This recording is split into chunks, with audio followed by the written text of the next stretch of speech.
Hey folks, it's 6 o'clock, so let's go ahead and start getting this show on the road here. Hopefully you guys are having a good day. So that's the new track if you haven't heard it yet. I spent a little time the other week doing music because I needed a break from other stuff just to try to get back in the flow of things. I tend to fit music kind of in the margins of what I'm doing. By that I mean, you know, you get these times where you complete a project, and so it's good to have another thing to do immediately, because otherwise you can end up with like post-project depression, particularly if it's a big project. So during those breaks, I think I've decided from now on I'm going to do my best to do a lot more music during those breaks, so get a lot more stuff out.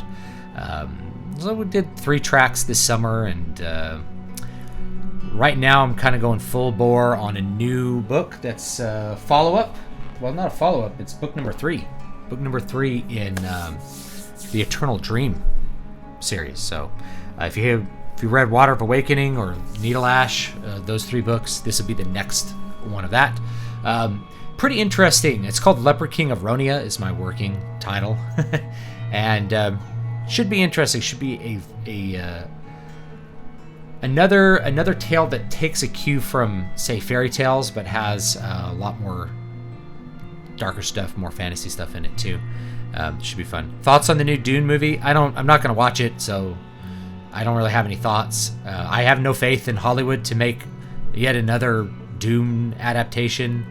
I don't think the book really converts well to a visual format like a movie anyway, and especially once you get past book 1. Because it's about concepts, it's weird. So I don't really have a lot of faith in Hollywood to do a good Dune adaptation really at all. So I'm probably won't watch it. And you know, there's a lot of signals going out that they just don't really care about sticking to Frank Herbert's original vision in any way, and you know, take those signals for what they are, which is that they're probably just not gonna do that great with it. For me, I think the David Lynch movie is a satisfactory visual presentation of it. I think he nailed the aesthetics. I think the so-called director's cut, which is actually the cut that David Lynch did not like as much, really does fill out enough of the stuff of Dune for you to be able to watch it and get the gist of the book. But the book itself is great. Now the problem with Dune is that once you get past the first book, like let's say you're going to make a Dune movie, and your idea is like you're going to, you know, we're going to make a Dune movie, and we're going to make a series. We're going to make it into a franchise. The problem is once you get past book number 1, most people don't like, you know, Dune Messiah and onward. By the time you get to Chapter House Dune, you're like, why am I even reading this?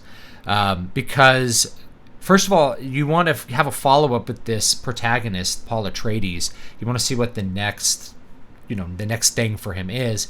And instead you get a bunch of weird stuff where basically Paul's he's not really the good guy anymore. You don't really think of him as the good guy. And so not only is he not the focus, but the events of the first book kind of get contextualized to not necessarily be a good thing, though there's purpose to it by the time you get to like God Emperor of Dune, which is actually, I think God Emperor of Dune is one of, I'd say of the books that follow the first one, that one's probably the one I like the best. But it's been a long time since I read them. So yeah, I have no faith in Hollywood doing a Dune adaptation well. Why would you need to see it? Like, is there something so bad about the other adaptations that you have to watch this one? They're only doing it because Dune is popular. And they're only doing it because classic sci-fi remains popular, and new sci-fi, no one reads it. NewPub sci-fi, it's like a wasteland of romance and space and garbage SJW stuff. That's why people end up reading the classic stuff like Robert Heinlein and Frank Herbert, even Isaac Asimov, so much more than the new stuff.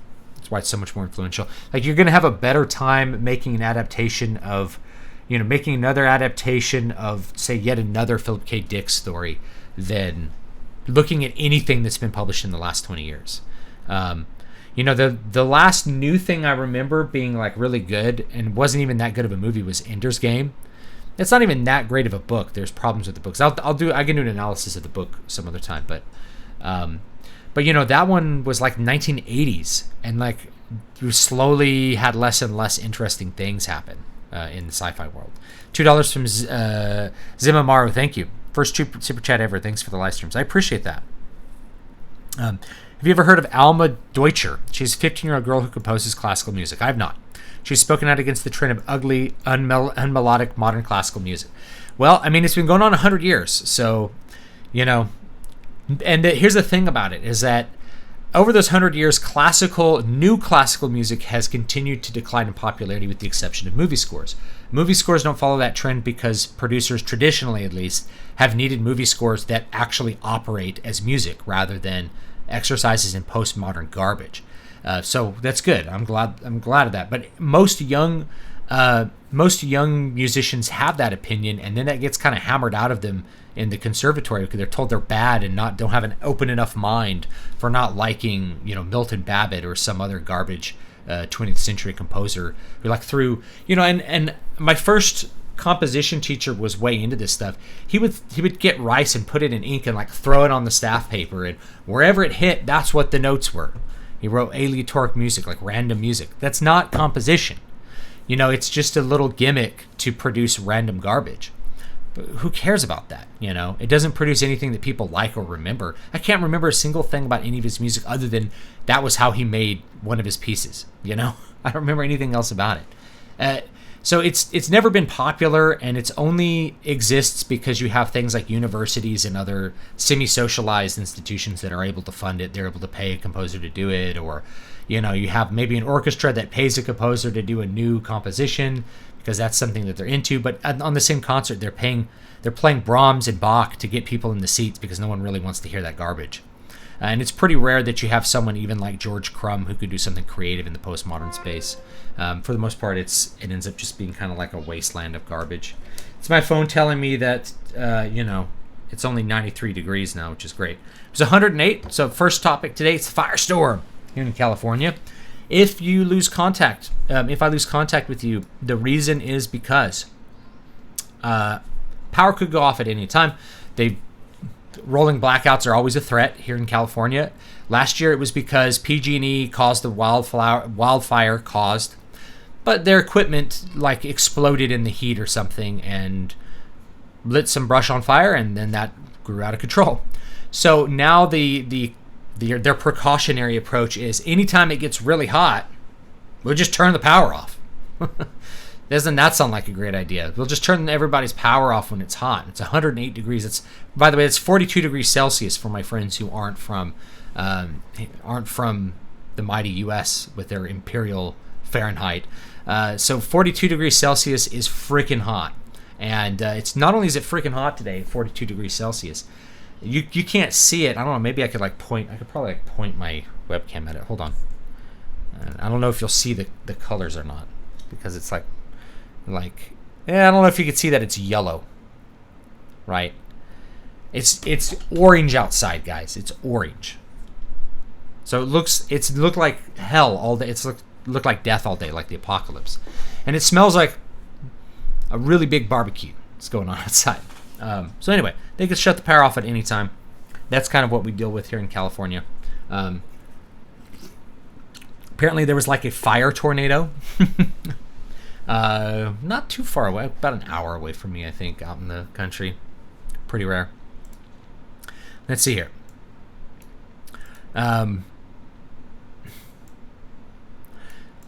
So Jared says Stephen King's books don't convert well to movies. Now, oddly, I think a lot of them, the movies are better than the book.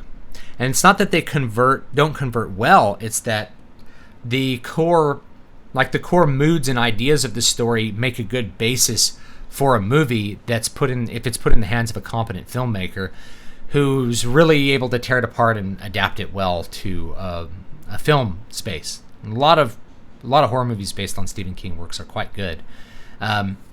Stephen King is a pants writer. He writes by the seat of his pants, meaning he doesn't know what he writes before he sits down at the word processor and things start to appear on the page. And as a result of that, many of his stories start to fall apart at the midpoint. They have great mood, great characters, and the setup is usually pretty good. But then they just struggle to find an appropriate ending a lot of times. Not always. Sometimes he's really good at it, if he has the ending in mind, but a lot of times he doesn't. And so it just things kind of resolve randomly sometimes, or it just doesn't always make the best movies. But in general, you can't communicate a lot of the moods that are in a King book because it's a different format. It doesn't always translate well to film. But if you have some of those core ideas, sometimes it can make a really good film, better than the book in a lot of cases. When writing a novel, is it feasible to write two parallel storylines with their own plots in two separate locations in that world? Yes. Or would that confuse readers? It will not confuse readers. So Stephen King did this in It, in the same characters in two different time periods going on at the same time. That actually made the book It way longer than it needed to be, and I actually don't like the book It. But he did it, and a lot of people like that technique. Let's see here. Yeah, Brandon Sanderson does it. So, if you've read, any of his books, he does it a lot. So he'll have, say, two viewpoint characters in a third-person limited kind of style where the prose is really just following the thoughts and actions of a single character at a time. He'll have 2 to 3 of those, and they'll bounce around. And in some cases, one of those is really far distant. So if you're looking at A Way of Kings, which I really like, the first book, I don't like the ones that come after it nearly as much. I think the quality of the Stormlight Archive books declines really significantly and very quickly after that first book. It becomes a slog and just not very fun really quickly in the second book. First book's good, though. So in the first book, you have, and then here's going to be my criticism of the first book, looking back now. The first book, you have, Callan? You have this main character, this protagonist he's not really doing a lot of pro-tagging until the certain point in the story where he turns his attitude around and starts trying to make things better for the people around him. You have this other protagonist who's, I think, called Blackthorn. Something, is that his name? Anyway, he's like a general. So you have this slave and a general. And they're kind of in the same area, exposing two different realities, two different lives that are being lived out in this shattered plains battlefield, endless battlefield with bugs against these Parshmen, these crazy, this other race of people. And then you have this third character, Shallan, who is nowhere near the others, in some far-flung city doing her own thing in just a separate story. And so it works in the book because all of it's pretty good, but that story with Shallan is literally unnecessary for the majority of the book. If you had cut that out of the book, you would have lost nothing for the other stories. And that's because they don't come together. They don't come together until the end of the second book. Do those two come together? So if you're looking at it as a whole, it takes all the way to what would be the midpoint of the series, or really kind of like the breaking into the third act of the series, for those characters to actually be occupying similar space, and therefore for the story that was going on completely separate in a different time and place to actually have meaning. If you read just Way of Kings, the Shallan parts are not that bad. She's not a very likable character in my opinion, not very interesting, but her story is unnecessary to the Way of Kings. So if you were to just read Way of Kings without anything that's there, it wouldn't matter. Now, Sanderson actually will put in Way of... I should probably go get it off the shelf. He puts it in the book what the viewpoint character is at the top of the chapter. So you know exactly what location you're going to and what character you're following when you see that. Here's the character's name. Boom. And there's other minor characters he does this for too, but it takes you right to that place. That makes it just really clear for the reader. Now, Michael Crichton did this, I think, in Jurassic Park. He had different viewpoint characters. They're all roughly in the same location, but by putting the name of the character there, you know exactly kind of where you're picking up from where it left off. And it's actually a great way to kind of stretch tension out. You come to a point where you really want something to resolve, and then you switch viewpoint characters to a different one, and you make the reader stew on that point of tension while you tell them a little bit of another story. You get to a point where it's a little bit of a cliffhanger for that chapter, then you go back to the other character, you resolve that, and then you move forward. So if you're doing it right and you're kind of weaving it, you can create a really good set of tensions. So in that first Stormlight Archive book, Brandon Sanderson does a great job with this. In the second ones, it's really bad because the tension is... We become aware of the technique, but also we start to dislike, at least I'm going to say I'm using the royal we start to dislike Shallan, we start to dislike being pulled away from the story that matters. We also dislike the resolution points going forward, because characters start to regress and go backwards and become less likable until you get to maybe the last 200 pages of the book. And you get the same thing, say, once you get enough of these subplots going, you get the really bad books of the Wheel of Time series, which is like books like 7, I mean, you could say 6, I mean 7, 8, 9 for sure, are like, you read 100 pages and it's like characters going from one room to another, because they leave off at these characters and go to these other characters, leave off at those and go to the other characters. You keep getting like frames interspersed of all these stories. It'd be like, no, that's too much. At a certain point, it becomes too much. Take that separate story. That's one book. Take the main story. That's this book. Split it into 3 books, focusing on a more limited cast of characters. So it can be done, but I think there's a break point where it becomes just annoying for a reader to have to deal with lots of different viewpoint characters in different places, and then it becomes a slog.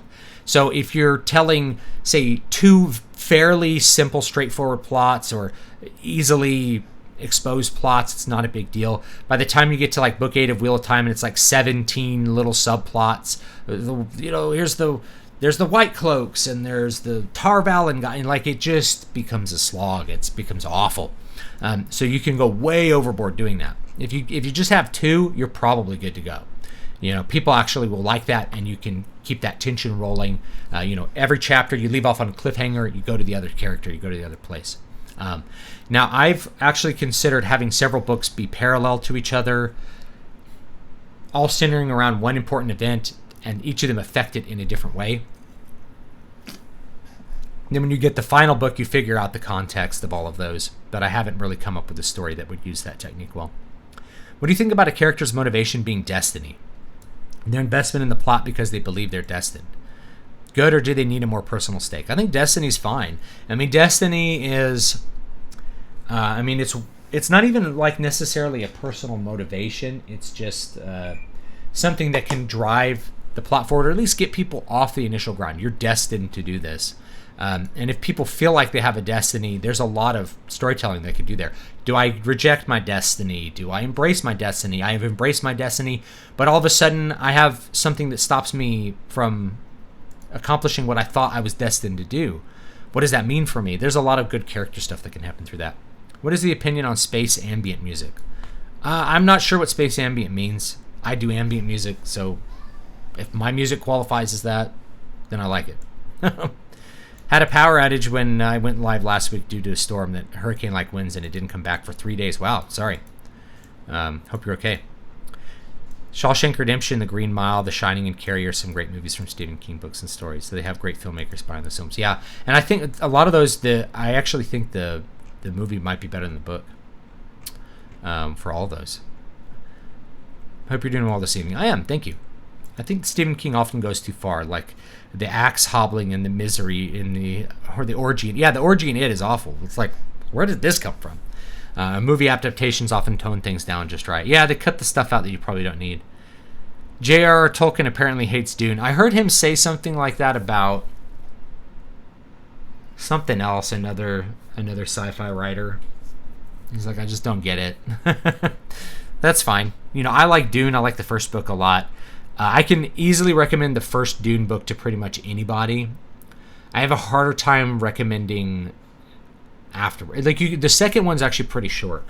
Dune Messiah is pretty short. So if you go back and you read Dune Messiah, and you like it, then you could probably continue. Otherwise, you don't have to feel bad about abandoning the series. It really goes nowhere. It doesn't really end, and it doesn't really end at anything. So it's fine to not read the rest of the Dune books and just read the first one, in my opinion. It has so many bad moments. The fact that Pennywise is a giant spider is so unbelievably stupid.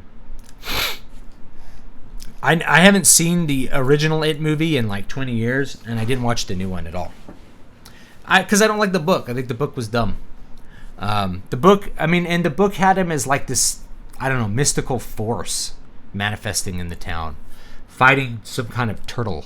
It's like in like some weird space. You said that distractibility can be to some degree a good thing when writing. Yes, but how much is too much? 7 years ago. Oh, is that a butterfly? Yeah, it's all about knowing yourself. So, and getting into your rhythm. So, if you have a window to look out at, that might be good. Coffee shops for me are way too much, but other writers like coffee shops. They're able to kind of switch on and off. It just depends who you are and how your mind and brain works and what you're inclined to do.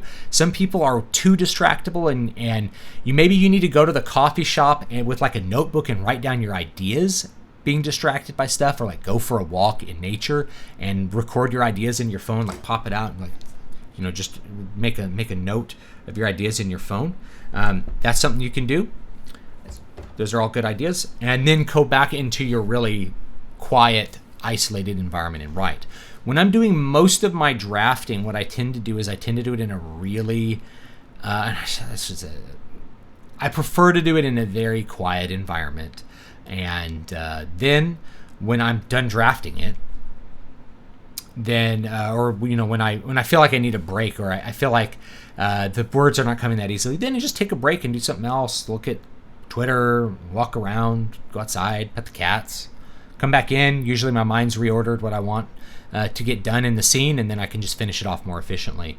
So I choose to like physically remove myself from the focused environment, go to an unfocused environment. That works for me. Likewise, when I'm done working for the night, I always do something to unwind that reduces my focus so I can sleep, so I'm not thinking about the story all the time. Otherwise, my mind will just be cranking away at it. So yeah, it depends. And you have to think there's a survival adaptation to be distractible. You want to be aware of your environment, but if you're aware of everything in your environment, you can't do a task. So your brain is actually very good at kind of having a main focus and then, kind of scanning the environment for other things that are important. So people who want to use, I think we're kind of talking about that nootropic video. Most of the people that want to use nootropics, which by the way is not really a medical term, this is just it's almost a slang term. It's a term that people use for the intended use of it, right? So like a medical term for nicotine would be like a stimulant. And someone who's calling it a nootropic is saying, well, it's the label use is for cognitive effects, or I'm trying to use it for cognitive effects. It's really like an off-label use. And a lot of the drugs that people have listed, oh, what about these nootropics? I'm like, there's like Alzheimer's drugs and stuff like this. These things, they're all drugs and they all have side effects. And so the side effects can potentially be very bothersome. The real question is, what are you trying to fix? If your problem is that you're not able to focus when you're working, or you're not able to get enough done when you're working, is there something you can fix about your environment, your approach to work, that fixes that without you having to use drugs? Sometimes you can't, it's one thing to drink a pot of coffee because you got to finish something tonight, like you got to write a paper for your class or something. So drinking a pot of coffee to finish a paper is a different thing to me than trying to have some sort of drug cocktail that you're taking in your body every day to try to do work more efficiently. So you got to figure out where your priorities are, and something's usually got to give. People that are trying to be great at everything, you're going to be great at nothing, even with the help of drugs. And if you're great at one extra thing using drugs, you may shorten your life or may have health consequences for that. It's better to have a lifetime of productivity if that's what you really care about. Or sometimes people want to use drugs because they just don't feel motivated to do it at all. I've known so many musicians that have no motivation to practice. And if you have no motivation whatsoever to practice, and this is why a lot of musicians use drugs, is you're asked as a musician to do all these different things that are not compatible with each other. Go out on stage and be hyper extroverted. Okay, go into a little room and be ultra introverted for hours at a time. And so a lot of people, they want to get out on stage and have people love them, but they don't want to sit in a room and practice. And it's hard to make those two things compatible. And my question is really like, do you really want to do this? Because they come together as one. It's kind of like a joke that authors don't want to write, or writers don't want to write. They want to have written. They like to have books that they have written so they could say, I am an author, but they don't enjoy the process of writing. If you don't enjoy the process of writing, you got to rethink what you're doing. The process of writing should be an enjoyable and fun experience for the most part. It's not always going to be. Sometimes it's harder work, or you got to get something done when you don't really want to do it, and that's really what's going to make you successful, is being able to do it consistently, even if you don't feel like doing it. But if if it's torture for you to do some kind of work and you have to take drugs to focus on it because you just have so little motivation for it, maybe you need to fix something else. Maybe that's not a thing you should be doing, you know? So yeah, I think if you have your environment set up right for you, you have your schedule set up right for you, you don't need to be looking at all kinds of drugs to fix the problem. And like I said, the ones that actually work. So there's stacks of herbal supplements that probably do something, right? You know, if you have a vitamin deficiency, fixing that will fix things. You know, you can take a bunch of herbs that have very mild drug effects in them. It's going to be really not much compared to the real deal, which is going to be stuff like amphetamines and Adderall. Amphetamines and Adderall will make you feel aggressively smarter. They will enhance your focus tremendously. It's like, you know, it's like people doing a bunch of supplements at the gym guys taking a bunch of supplements, like take a scoop of this, scoop of this, scoop of this, scoop of this. They're spending $200 a month on supplements to try to get 10% of the effects of steroids. You know, you'd spend less money and get 10 times the effect if you just went with the drugs. And you still maybe are having negative side effects from using herbal supplements. A lot of times the herbal supplements are just unregulated, but they have drugs in them because they have active effects on your physiological system. Maybe mild ones, and so if they're mild, it's probably going to have mild side effects. But, you know, I get real. I say, hey, man, you know, the real deal is probably methamphetamine, and you probably shouldn't do that. And if you're thinking about doing it, maybe there's something else you need to fix beforehand. Fantasy fan, I confess that if it gets beyond 3 viewpoints, I often find myself choosing which character to skip over until later, usually just based on whether I find them interesting or not. I believe King said he was high on coke when he wrote it, and apparently had no clue where some of the stuff in the book came from due to how high he was. He said that about a couple books, like he didn't really remember writing Cujo, but it made him like super hyper focused and he could get a ton done. So cocaine is a nootropic from that perspective, right? I like writing at cafes that are generally pretty quiet. I used to love sitting in the comfy chairs at Books at a Million as well. Browse books when I wanted a break. Yeah, it gives you something distractible. Like, I just need to I need to think about this scene for a minute. Walk away, do something else, get a cup of coffee, look at that hot girl over there and think about her, or guy if you're into that. Well, you know, if you're attracted to men, if you're a woman or whatever. So like attractive people come in and out of places. It's good to look at them. Maybe you see somebody has interesting clothes on. You think about those for a minute. Your brain starts to resynthesize things, gives your consciousness a little bit of a break. This is all stuff you can learn through practice and knowing yourself. So a little bit of self-knowledge goes a long way towards enhancing your productivity and just making you enjoy what you're doing, enjoy the process, and have a great time with it. What are your thoughts on the Thing 2011 prequel? I never saw it. I like the original Thing, though. I've seen It 2017, which tells the children's half of the story. I thought it was very good and stands alone. I haven't seen Part 2, adult half, which I've heard dropped the ball. Well, you know, the book is set up so that they're kind of interspersed. So that's interesting that they split it up that way. People are saying you got to see it. I'm like, I'm just not interested. It's like one of my least favorite Stephen King stories. And people really love it, though, but I don't like it. Got to replace drugs and booze with a copy of The Power of Positive Thinking. This stuff is powerful. Even agnostic types agree that health and motivation benefits are strong. Yeah.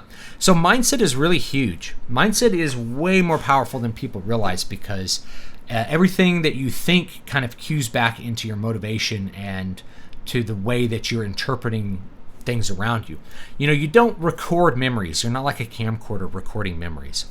You're more like a story writer writing memories. You're taking in a bunch of things and then your brain contextualizes them into something that makes sense as a story. And that's really what the memory is. So if you're able to have a good mindset about things, then that actually will powerfully affect your motivation to do things. So for instance, you know, I'm gonna think of a couple ones. So like, let's say you're writing, okay? It's kind of hard to sit down and say, oh man, I have to somehow get through 1,000 words to get my daily word count done. You know, a mindset thing that's that is like, I finally get to write my 1,000 words. Like I finally get to work. This is what I was looking forward to doing all day. So if you're thinking about, man, I just want to write. If you tell yourself you want to write all day long, when you get to write, you're going to be excited to do it because that self-talk has an effect. You're positively thinking about it. Not only that, but you'll have more ideas when you sit down to write. you'll be thinking about it in a really positive way. And I've experienced this myself with practice on my instrument, with writing, everything. So you think about it that way. Likewise, rather than thinking 1,000 words, which sounds like a lot, it's 1,000. You think, I'm going to write 1% of my book today. Or I'm going to write 2% of my book today. Sit down and write it. Oh, and you sit down and write it, and you're like, okay, that was 2,000 words. I only have to do that 20 more times, and I've written my book. I've written my story. Same thing if you're writing a script. You just write 2 pages a day. Sit down and like, okay, I'm going to write my 2 pages. Oh man, I just have to do that. I'm going to get this done this month because I only have to do that 20 times. I do that every day. I'm done in a couple weeks. 3 weeks, I've written my movie script. Bam. All you have to do is write two pages of dialogue a day, and you can write a movie script in 3 weeks. Right? That's all it takes. And so if you are thinking about things in those positive like, oh, I'm getting closer to my goals. I'm getting closer to my goals every time. Then it really frames it properly. Rather than, oh, I got to go to the gym. I got to go to the gym. Or if somebody's losing weight, maybe you're really overweight and you're like 300 pounds. And so you get on a diet, and the first week you're on the diet, you get down to 295. That's 5 pounds lost. That's pretty good, right? And if you're more overweight, you can lose more weight at a time than if you're fairly lean. But you look at it and you're like, man, I'm still 295. I'm still fat. Imagine if you thought that every time you went to weigh yourself after every week of dieting. Man, I'm still fat. I'm still fat. I'm still fat. If all you're thinking of is I'm still fat, how is that going to motivate you to continue what you're doing? It's like, I'm less fat. Every week I'm 5% less fat or whatever it is until you do it. It's like, okay, I just have to do this 10 more times. I just have to do this 10 times. I can do anything 10 times. Just got to do this 10 times and I'll have lost, 20 pounds or whatever it is, right? Bam, there you go. So, how you approach or think about these things makes a huge impact on what you're doing. If you want, and if, there's tons of books on this mindset stuff. Mike Cernovich has one called Guerrilla Mindset that's actually pretty good and pretty straightforward with this kind of thing. Probably 80% of the stuff in it you won't end up using as an individual, but there's 20% that will be like, yeah, this is a really good idea. Self-talk is a big one. If you have an internal dialogue, and if you're a writer, you probably do, controlling that internal dialogue will have a big impact on the way you feel about things.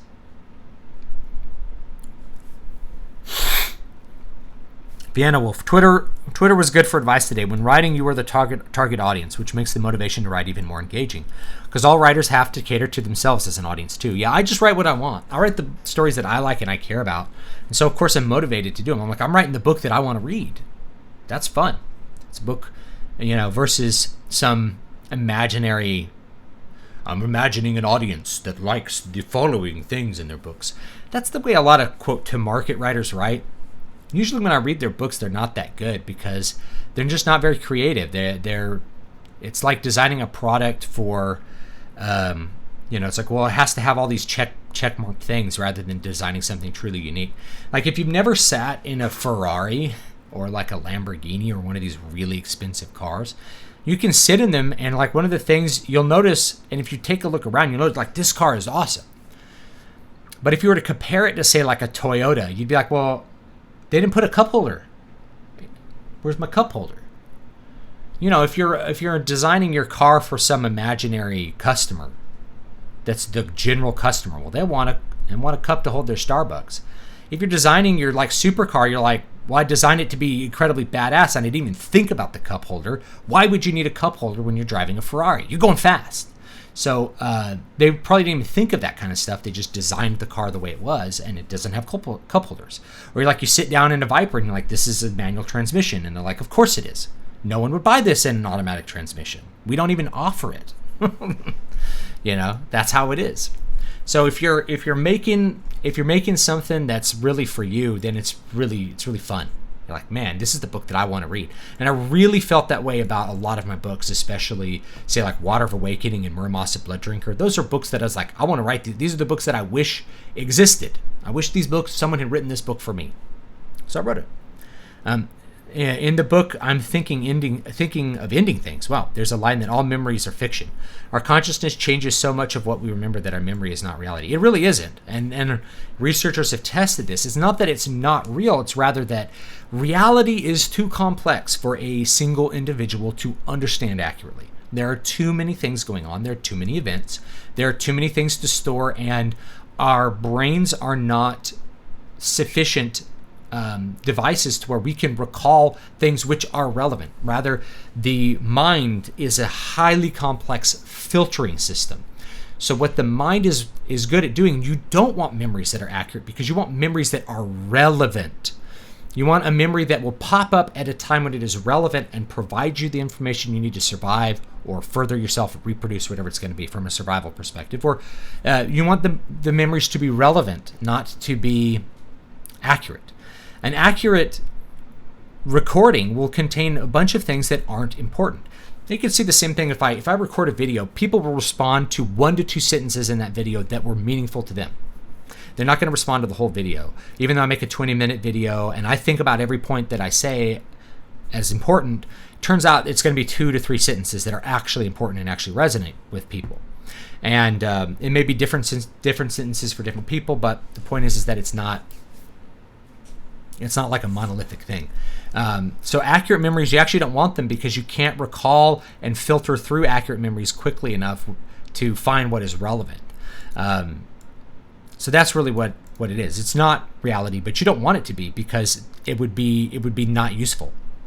It's about a filtered reality that will help you to contextualize and understand reality in a way that you can survive. You have to simplify reality to understand it. I got a question for you based on your libertarian bona fides. Why do libertarians blame the drug war for the problems of drugs? Isn't addiction bad by itself? What about the opium wars? Okay, so I don't know any libertarians that blame the drug war for the problems of drugs themselves, such as addiction, but rather other things that go along with it. So, you spend money and resources and people's lives locking people up for doing drugs. Well, that costs money to people who don't do drugs, right? So it's a neighborhood effect. The state's in effect imposing a neighborhood effect on the taxpayer by making them pay to lock people up, whether or not that person actually cares about drugs. That's a neighborhood effect imposed upon them. Now, if you're just going to make like a relative value assumption is the cost of locking people up greater than or less than the cost of having the negative neighborhood effects associated with drugs? So it's that. So addiction can be bad by itself. The question is, what is it costing other people? So if a person is on his own being an alcoholic and he's not affecting other people, is that a reason for the state to intervene? Most cases, no. But we do intervene when it comes to drugs, mostly. Not entirely.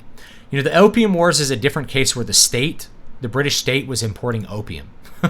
So that, again, is a state action. So the state is responsible for the problems of the opium wars. That's the British state actively importing opium.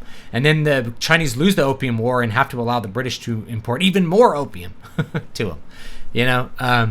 So the war on drugs is really just about a value statement. Like, it costs more to do the war on drugs than the benefit that you get out of it. For my part, I think drug enforcement should be predominantly a local thing, just like alcohol intoxication. What constitutes being drunk in public? And so it's up to the locality to decide how they want to enforce those things and what is tolerable. The reality is that drug use falls into, there's 3 different categories of behavior that, there's 4 categories. Social behavior, there's antisocial behavior, which is behavior that's specifically against the social order. That's like murder, theft, rape, vandalism. That's antisocial behavior. Then there is delinquent behavior. So this would be the second category of negative things. Delinquent behavior is like not paying your bills, not fulfilling your contracts, not doing the things which you are responsible to do, which then have a potential negative effect on other people. That's delinquency. Then the third one is degeneracy or deviancy, right? And degenerate is like that's kind of a hot button word these days. So deviancy also works. A deviant behavior is behavior that is not, it doesn't conform to the general social order. and in some cases can have mild to moderate neighborhood effects, but it does not directly harm other people. So it's an indirect harm situation, and that's what you have to decide. That's the real question of where the limits of the state need to be drawn. Virtually no one, unless you're like a fantasy anarchist, which imagines some kind of capitalism, anarcho-capitalism, where somehow the social order is able to enforce all laws without the need for a state. Most people would agree that it's legitimate for the state to, say, lock up murderers or to punish murderers, to protect property, or to just punish people who violate property rights. That's legitimate state action, right? Minarchists, you're going to be pretty much on that ball with that. Hey, we need a justice system to pursue people who violate other people's rights, obviously. Delinquency is a bigger question. Like, where does the state step in with delinquency? Do you provide a neutral court? Like, here in the West, we have a neutral court, or I should say in the United States specifically, we have a tort court, tort law. So you have criminal law, which deals with antisocial behavior. You have tort law, which is going to be civil court, which deals with delinquent behavior. You owe me $100. I'm going to have the court order, I'm going to prove to the court that you owe $100 to that neutral party, and they're going to order you to pay me the $100 that you owe me. That's dealing with the delinquent behavior. The harder part is to deal with deviant behavior. And so drugs fall into the deviant behavior area. I know I'm doing like this long lecture on this, so I apologize if this is boring to you guys. But so the deviant behavior would be somebody's an alcoholic. They drink too much. Okay? They're not doing what they're supposed to do, right? Also, delinquent behavior could be like you don't show up for, say, the militia service when the enemy's invading. That's bad, right? So if you tolerate too much delinquency or even deviancy, it undermines the social fabric. So one guy being an alcoholic on his own doesn't do anything. But if that one guy being an alcoholic is giving liquor to children, that harms those children, then you really have to step in to do something. Or if he's convincing other people to engage in his deviant behavior. If enough people are engaging in deviant behavior, the social fabric, which is used to control everything about people's behavior and the way they interact, starts to become unraveled and starts to be undermined, to the point where you can't have the social order actually enforcing anything. So the anarcho-capitalist, if you want to go anarcho-capitalism, real anarcho-capitalism would have very low tolerance for deviant behavior socially. That is to say, if you are a drug addict, or if you are, let's say the community really doesn't like, I don't know, some sexual behavior that you do. The community doesn't like homosexual behavior. Well, the problem, the homosexual behavior is not, as if it's adults, it's not really harming anyone else, right? But it's not furthering the aims of the community, and so the community will have low tolerance for it. Be like, no, you're not getting married, having children, you're not bringing the community forward, you're not investing in the community, you're just kind of existing and taking resources and spending them on yourselves. That's a level of deviancy. So if too much deviancy starts to be tolerated, you get stuff like Castro District in San Francisco, which is just like a hotbed of HIV for multiple generations, because it's just all the deviant behavior goes into one area, and there's nothing restricting people's actions to keep them safe from each other. So you get very dangerous behavior, dangerous drug behavior, things like that. So eventually you get those pockets of areas where the social order becomes really intolerable and no one would want to live in them. That's why we don't want to live in the ghetto. It's because the deviant behavior has become so widespread that the social order is no longer safe and tolerable for children, for instance. You don't want your children walking around the ghetto because they'll get convinced to do drugs, things like that.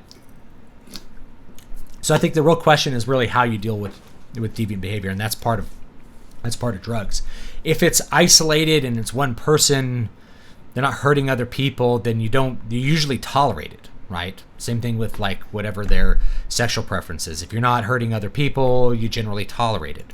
But at a certain point, the community doesn't want that anymore, and they view it as intolerable because those values are undermining the values that are required to be passed on to the next generation for humanity, for culture to continue. So if it undermines culture and if it undermines the tribe to a certain extent, it can't be tolerated beyond a certain point. Do you have any thoughts on the new Dune coming out? I already talked about that.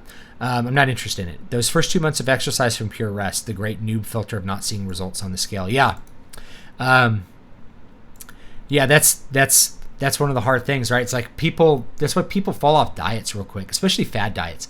They hop on them, they lose 5 pounds, they get excited, then they don't lose any weight for like another 2 weeks. And they're like, well, this doesn't work. And then they go back to eating donuts and just gain the 5 pounds back.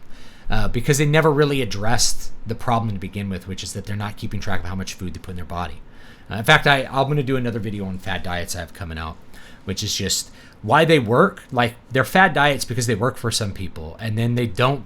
Why so many people jump on them and jump off them is because they're not addressing the core underlying problem, which is that they just don't know how much food they're putting in their body. They're not counting calories. And any fad diet that's making you lose weight, it's always doing it because you've reduced your calorie intake 100% of the time. There's no magic to like being carnivore if you're going for losing weight, that is. If you're doing like keto because you have epilepsy or some other health issue where a no carb diet improves that, that's different. But most people diet because they want to lose weight. They're not dieting because they're not picking up a weird diet because they have a health reason to do it. They're doing it because they want to lose weight. And so they're like, man, I'm on a carnivore diet and I lost 50 pounds. It's like, well, it's actually really hard to eat over your daily use of calories, just eating meat. You know, if you're just eating chicken breast, for instance, you know, there's 3 ounces of chicken breast, cooked chicken breast is like 100 calories. To eat, say, 2,500 calories, you know, that's 25. You have to eat 75 ounces of chicken breast to hit a 2,500 calories. You know, even if you're eating beef and it's like twice as fatty, you know, cut that in half. Oh, I eat 40 ounces of beef a day. It's like, that's a lot. It's hard to eat that much meat. So you're probably going to be in like a calorie deficit and lose weight. Honestly, about the fat, I lost 100 pounds and saying I'm still fat. You have to be realistic too. You can't look in the mirror and be like, I'm done. You have to be like, okay, I'm not there yet, but I made progress. I just have to keep doing what I'm doing. Just keep at it. Keep doing it. You know, oh, I'm closer to my goal. I'm less fat, and you'll probably stick with it. Can we get that bookshelf recommended list of books you've read multiple times? Oh, yeah. That's a good idea, dude. Thank you, Jacob. I'll do that.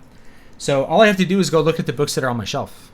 Because 9 out of the 10 books on my shelf I've read more than once. That's why they're still on my shelf and they haven't been given to a used bookstore.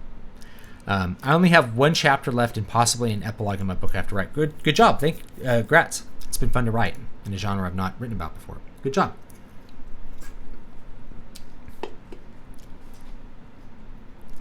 Where were we? Oh, there's so many good questions.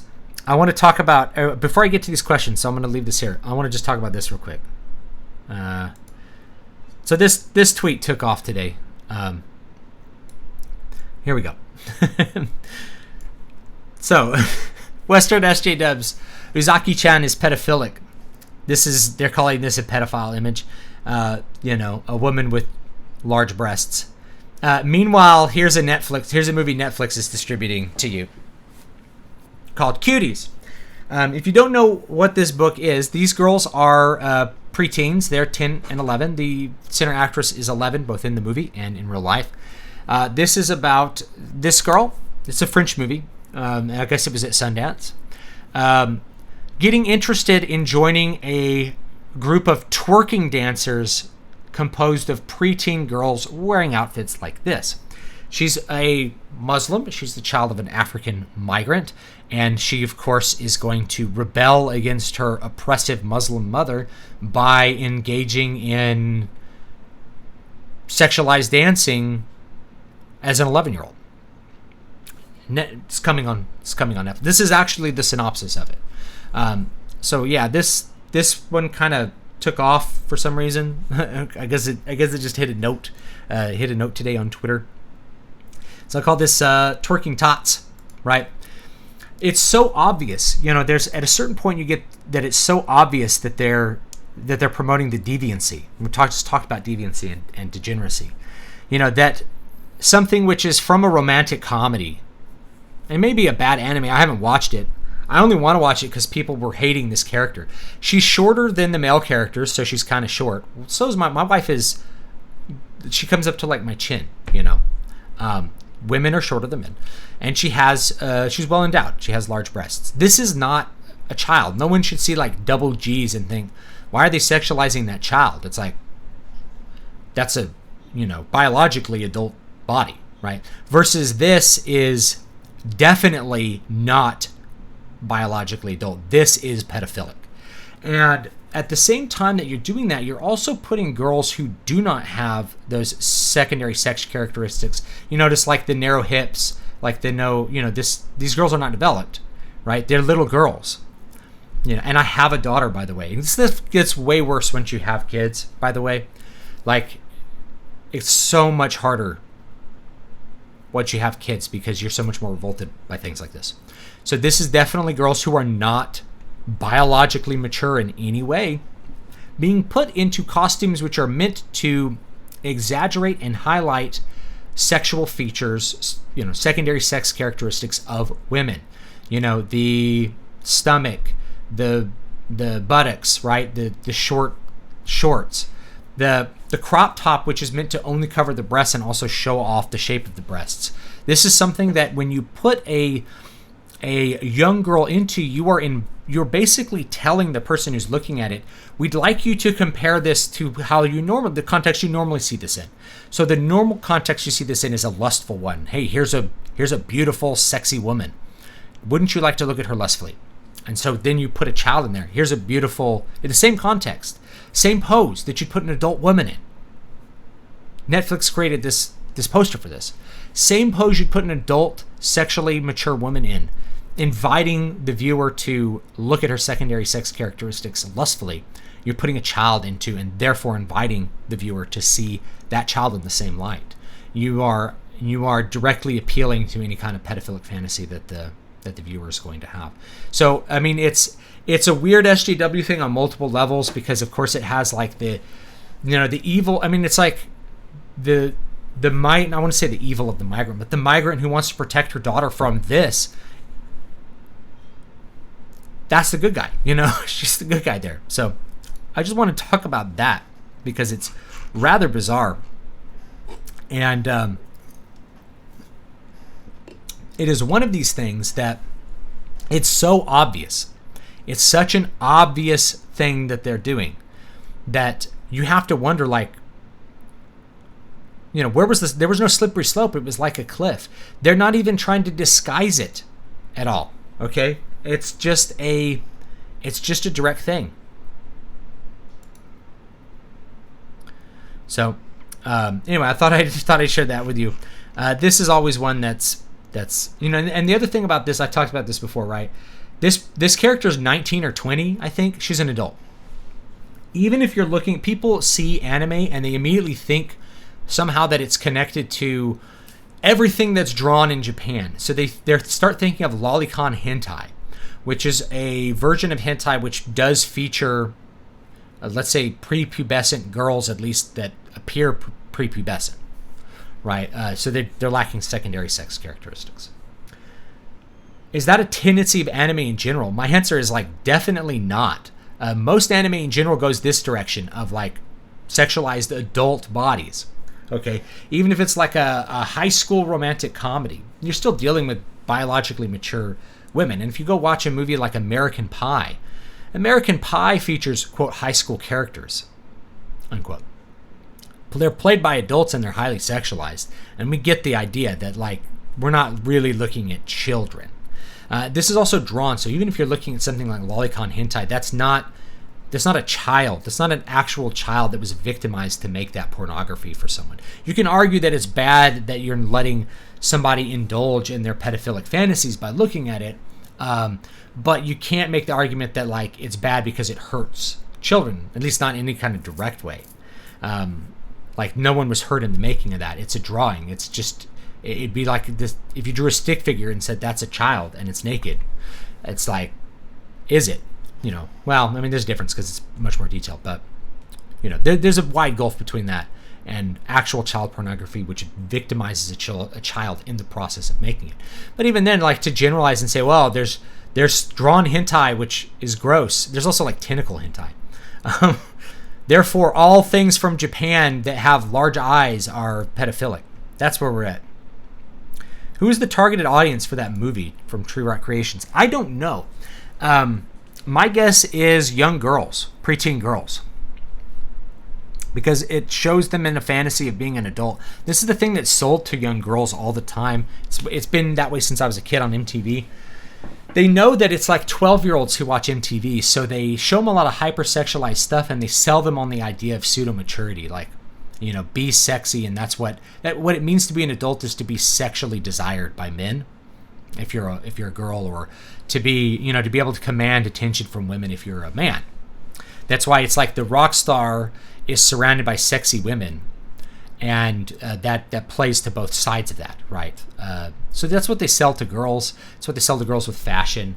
And you can see it change. You know, you go back and look at pictures of girls from the 90s and 80s and 70s, and they're all pretty modestly dressed. Starting somewhere around the mid-2000s, girls started dressing really skimpy. And I remember as a teacher back in like 2000, I want to say like 2013, 2014, I remember 9, 10-year-old girls coming to school basically wearing stuff like this, you know, designed to like, or like a cutout shirt, and then there's like a lace top going across their non-breasts. They don't have breasts yet because they're 9, right? So they don't have a developed body. You know, this doesn't, it's not there. So they have that kind of going across their torso, just like an adult woman would have to show off her sexuality to a man. But you're putting a 9-year-old in that, which is just, it disturbs me because it's things that shouldn't cross. So we understand like biological females, maybe they can use sex appeal if they want to. That's part of our normal experience. But a child is wrong. You know, we understand instinctively that that's icky and we don't want to touch it. $5 from Kaku, thank you. Definitely is on purpose. Subvert and invert biology, physiology, and aesthetic. Weaker section of serotonin, dopamine, the stronger the fetish. Yeah. Yeah, I mean, a lot of fetishes are created through like adolescence and things like this. There's also and this is more towards the male side. There's a huge problem with pornography addiction in our culture. A massive problem with pornography addiction, where young men can't say they can't achieve an erection without using pornography, because they're so cued into the novelty response of pornography and like how weird it is. They can't have a normal sexual relationship. And you have to stop watching all pornography and basically like reprogram yourself to get out of it. It's a real problem, and it's very difficult because it's an addiction. You start to feel bad after a while because you haven't engaged in that addiction. So breaking that addiction's a big problem. And it just separates men and women from each other. So a man who's happy to engage in lots of pornography use isn't going to be highly motivated to engage in conversations with a woman that he hopes leads to a sexual relationship or marriage or anything like that. He's less motivated to do it. So it separates the sexes. You know, it causes a lot, but yeah, that's always sold to girls. It's like the fashion, you know, it's sold to them to be that way. And you have to stop and look around, like, you know, there's an epidemic of women over 40 using antidepressants, particularly if they're single. So you sell this idea to women that they're going to be happier not having a family, and then when they get too old to have one, they get depressed because they didn't do that. A lot of them, anyways.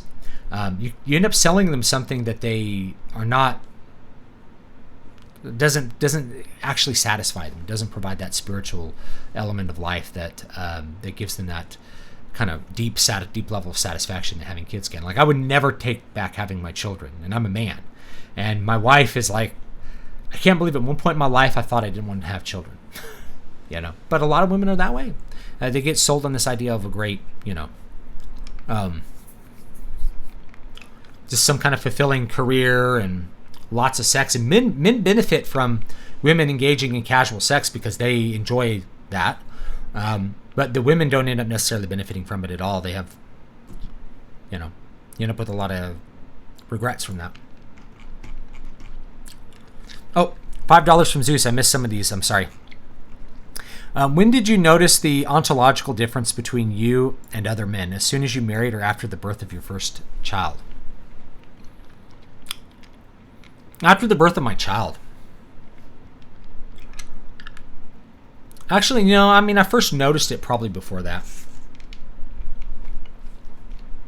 But my son was born.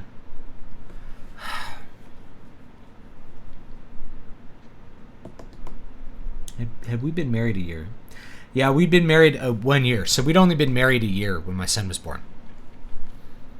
We had started having kids right away because we were older. We're in our 30s.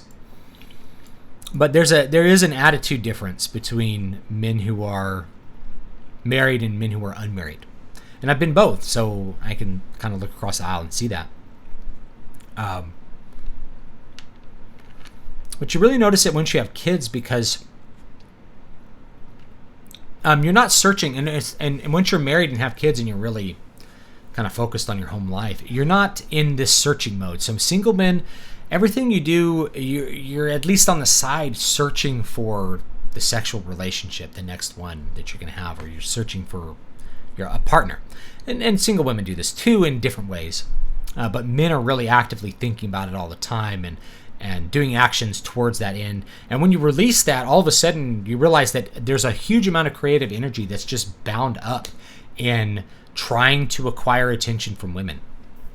And once you let go of that, once you don't need it, because once you're in a secure relationship where I have the attention of my wife because I live with her all the time, I don't need to go seek that. I don't need to do things that create female attention directed towards me. You just don't need to do it. So you don't think about it anymore, and you start thinking about other things which are more fun to think about. You do think about your kids, but I'm a better writer after having kids than before then. And I'm actually more efficient, even though I have so much less time to work, because kids are, especially when they're young, they're more intense. And I'm very tired because my daughter woke up at 2 a.m. last night and was very awake, and I got up with her for like 4 hours. And then my son got up, so I'm pretty tired today. You have those nights like that. But despite that, I wouldn't trade that for anything. Despite that, I'm still more efficient with my writing. I already wrote like 1,500 words today in 30 minutes while she was napping, because I had my brain so focused on it. I was so excited to sit down and write. But you just learn to put your priorities in a different place that makes more sense. Another $5 from Kaku. Do you think stoical wisdom can serve as a counterbalance to a growing nihilistic culture? I believe there's fundamental opposition. Not stoicism per se, because righteous anger is proper. It's a virtue. Thomas Aquinas said this. Anger directed towards evil is a virtue, not a vice. So anger is neither virtue nor vice. It is only dependent upon what is creating the anger. Righteous fury is appropriate. So we don't have to be stoic and deny our emotions or try to control them at all times. We don't have to be like flabbering, screaming, crazy people, because that's what people devolve into. I think in some of these like protests, they're just like, "You're a white male," they're just like crying. You don't have to devolve into that. A general stoic attitude of like, I'm in control of myself is good, but righteous anger is also good. And so the righteous anger, I think, is just as important as anything else. Let's see if there's anything else I missed, and I'll hop back up here. Do you have any thoughts on... Okay,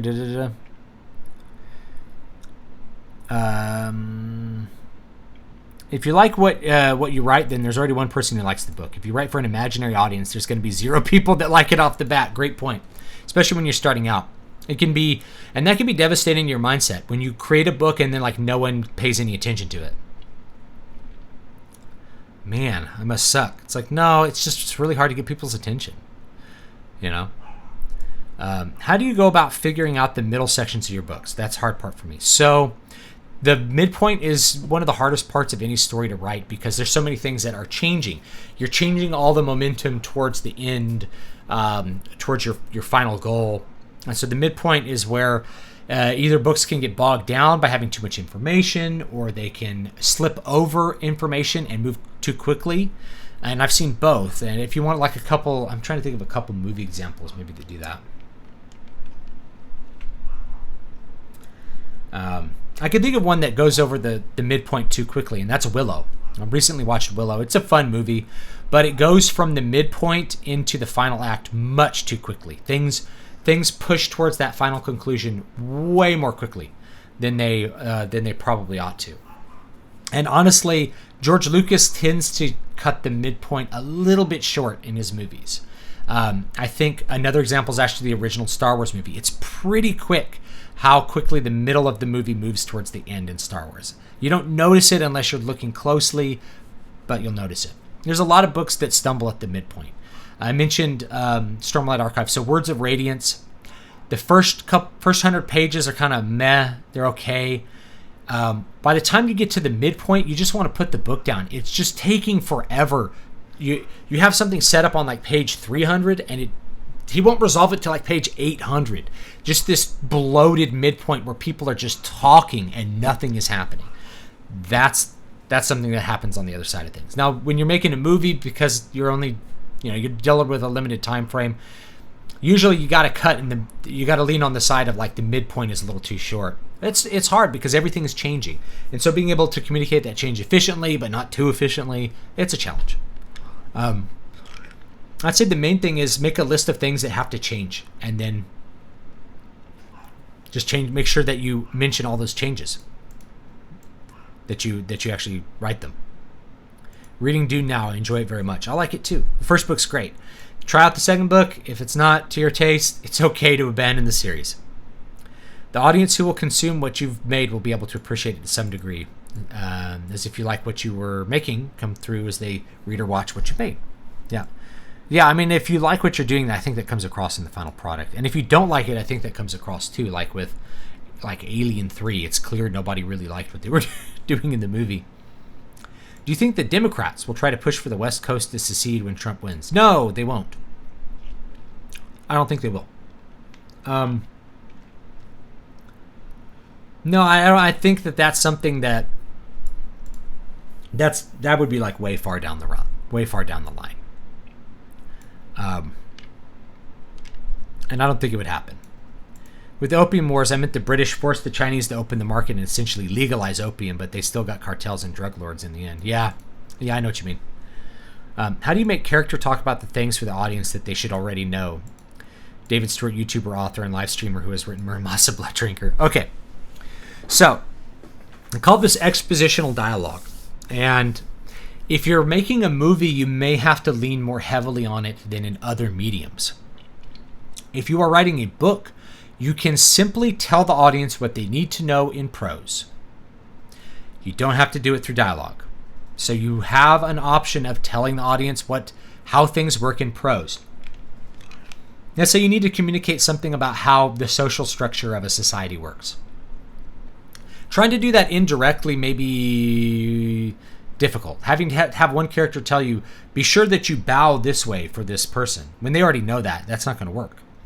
So you just, you in the prose, you describe them. She bowed with her left foot forward and twisted. This was the custom for this culture, as was the custom for this culture.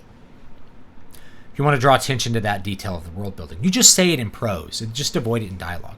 So there's no reason to deal with expositional dialogue in a novel. You just don't need it. And if you have it, you should kind of rethink what you're doing with that scene. Trust me, it's not that obtrusive to just explain things. There's authors that do it a lot. R.A. Salvatore, who's a very popular fantasy author, he does this constantly. He'll just explain that, he'll just be like, you know what, the reader might not know that like dark elves can see in infrared. He's shifted his vision in infrared. All dark elves have infrared vision and can see heat. And so he'll just tell you that. And like as a reader, you could stop and be like, well, he didn't do that in a very surgically precise manner. It's like, it doesn't matter. He needs you to know the rule set for the event that's about to happen. He's just telling you the setup. He's telling you how things work so that he can get onto the actual storytelling of people talking and fighting. So it's fine. In a movie, you may have to lean on it or play because there's concepts that can't be explained visually and have to be done with words. Like something about the way mentats work. I don't know. Maybe you might have to explain it directly. So you have to do some expositional dialogue unless you want to have a narrator or something. So the options for indirect or direct exposition in a movie, all dialogue, you can only do indirect. You can only show and have it not be awkward. And that's one of the places that the Phantom Menace had a lot of awkward stuff, was people telling, doing, this. It's like, of course I know that. We know that because we live in this universe. And of course we know that, right? Versus having a narrator just say, this is the way it is. Narrators are not fashionable, I guess, but they really work. I decided I wanted to subscribe to your channel because of your fantasy anarchism. You talked about a fictional libertarian court of law that people contracted to mediate arbitrating. You can read the book. It's called Tyrant's Gallows. It's in this book right here. It's out now for $2.99. But it's book 2. So you could really read just book 1 right now. Book 1, City of Silver. Then read book 2, Tyrant's Gallows. They go to Pirate Island, which is basically that. It's a anarchistic view of an island. It's basically run by pirates, but it's not really it's not chaos or anything like that. It's just they have this gold courthouse, which is a neutral arbiter of contracts, and that's really how they have to figure out. They're the ones they have to figure out what to do with in the conflict. So you can read the book now, and it's totally in there, and I had a lot of fun writing it. I cut a lot of it out. I cut a lot of the explanations for it out because it just wasn't relevant to most of the story. So there's like big swaths of that I cut out of the book because it was just stopping me. Let me explain this political system I came up with. It's like, it just gets in the way. Let's cut that crap out. Let's get to the events and make it happen.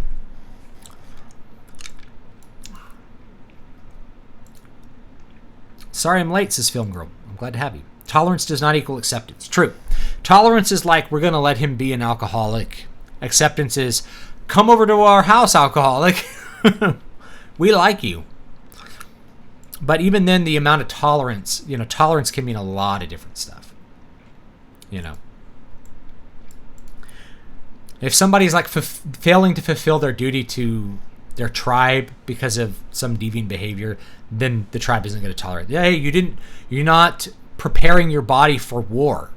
So I'll just give you an example how deviancy can negatively affect the community and create neighborhood effects most people don't think about. So let's say you have somebody who's obese. Like lots of people get overweight, eat too much. Now, that obese person is a glutton, let's say, and they really don't care to lose weight. Oh, who are they hurting besides themselves? Well, on the surface, it looks like nobody. But if you're in an environment where you need to the tribe needs to defend itself against a hostile tribe, all of a sudden, your lack of physical fitness is a detriment to the entire tribe. At a certain point, if enough people are out of shape, you are unable to physically defend your tribe, your nation, your city, your town, whatever. If you got a town full of people who are malnourished on the other side, they're going to be at a severe disadvantage against fighting against well-nourished men. So if you are engaging gluttony, you can actually, in an indirect manner, remember these are always indirect, you can harm your neighbor by not being prepared to contribute to the common defense. This is a collective thing. There's lots of things that are part of the collective that libertarians often ignore because we're very focused on individual rights. But the collective often has things that you have to kind of adhere to. I'd really like to walk down the street naked, but if I walk down the street naked, no one will be friends with me, so I put clothes on. So you may have an intense desire to be naked, but if no one's going to like you for being naked, you're going to adhere to the norms of the group. That's just the way it's going to work. And if for certain things, like if everybody's on drugs, then their ability to contribute to the entire collective is reduced, and therefore there's going to be social pressure put on them. You need to get clean. You need to stop drinking, get in shape. You need to fix your life. People are in their social matrix are going to start putting pressure on them. Now, normally in the natural order of things, that social matrix is always putting pressure on people that are engaging in things that negatively harm themselves, because if you negatively harm yourself, you're going to potentially harm the group a little bit too. So your brother's going to say you need to quit drinking. Your brother's going to say you need to lose weight. Your brother's going to say, hey, you need to be finding a wife and settling down and stop this running around being a being a philanderer. You need to repair your ways, and you repent and be part of the community and help us survive and help us be better. So that social pressure exists.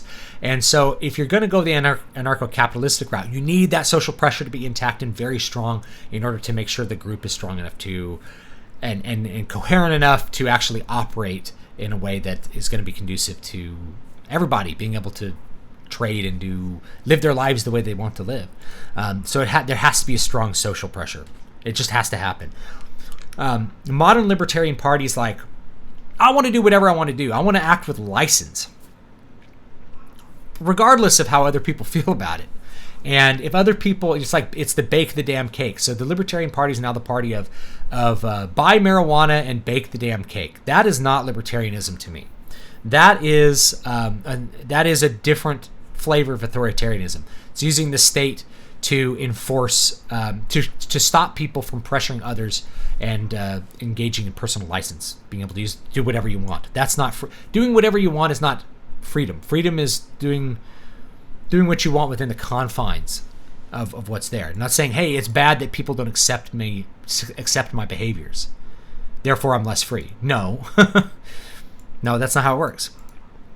And then it comes down to liability, which is one of the ways modern left goes wrong. They seem to seek to diffuse liability through communalism. Yeah, rather than through you're individual. The locus of moral discretion is the individual, never the collect. People don't have values. Only, I shouldn't say, society has no values. People have values.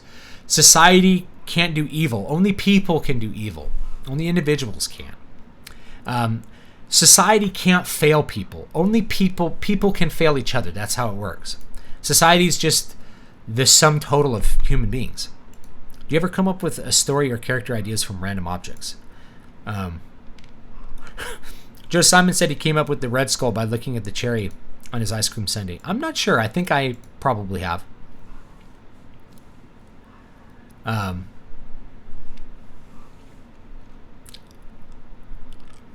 Fantasy fan, yeah. I was initially excited for the new Dune, but certain decisions by the productions that seem entirely politically motivated have drastically lowered my expectations.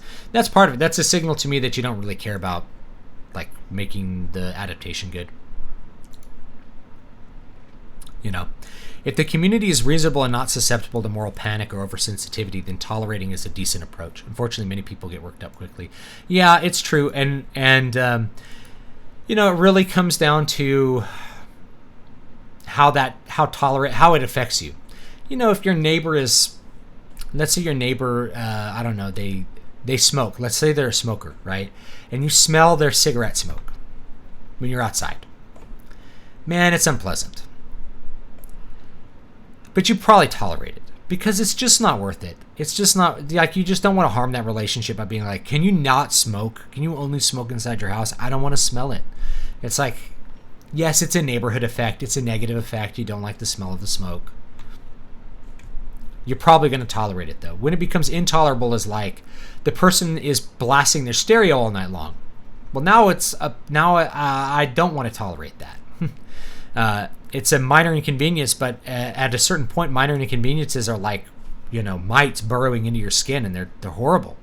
So most of the time, you're going to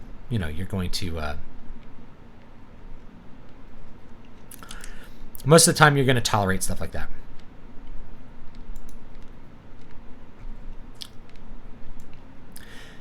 Let's see here.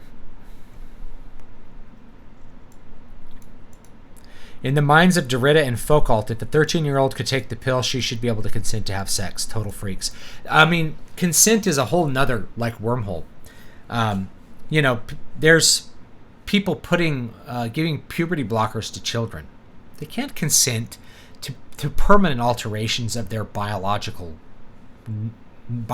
normal functions. If you believe in consent, then you have to believe that, and you believe that children can't consent, then they can't consent to things like that, right?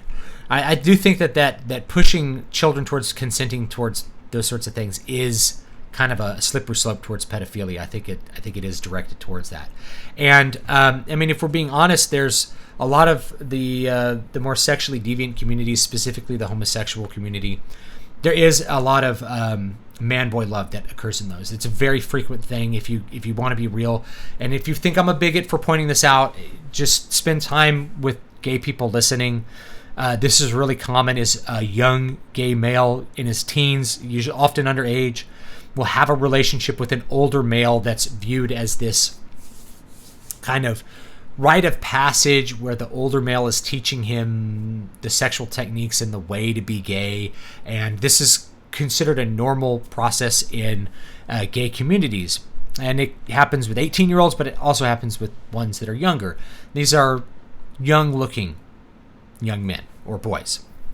So, 30, 40 years ago, it was just obvious that like NAMBLA and the general gay agenda were kind of with each other. North American Man-Boy Love Association, the belief in like Greek love. There was all kinds of sci-fi authors promoting this idea of children and adults being able to have sexual relations. And what harms the child is seeing the person that they had the relationship with being locked up. That's what harms them. It's like, what an insane perspective. Now, I'm gonna give you guys a link here. It's called The Last Closet.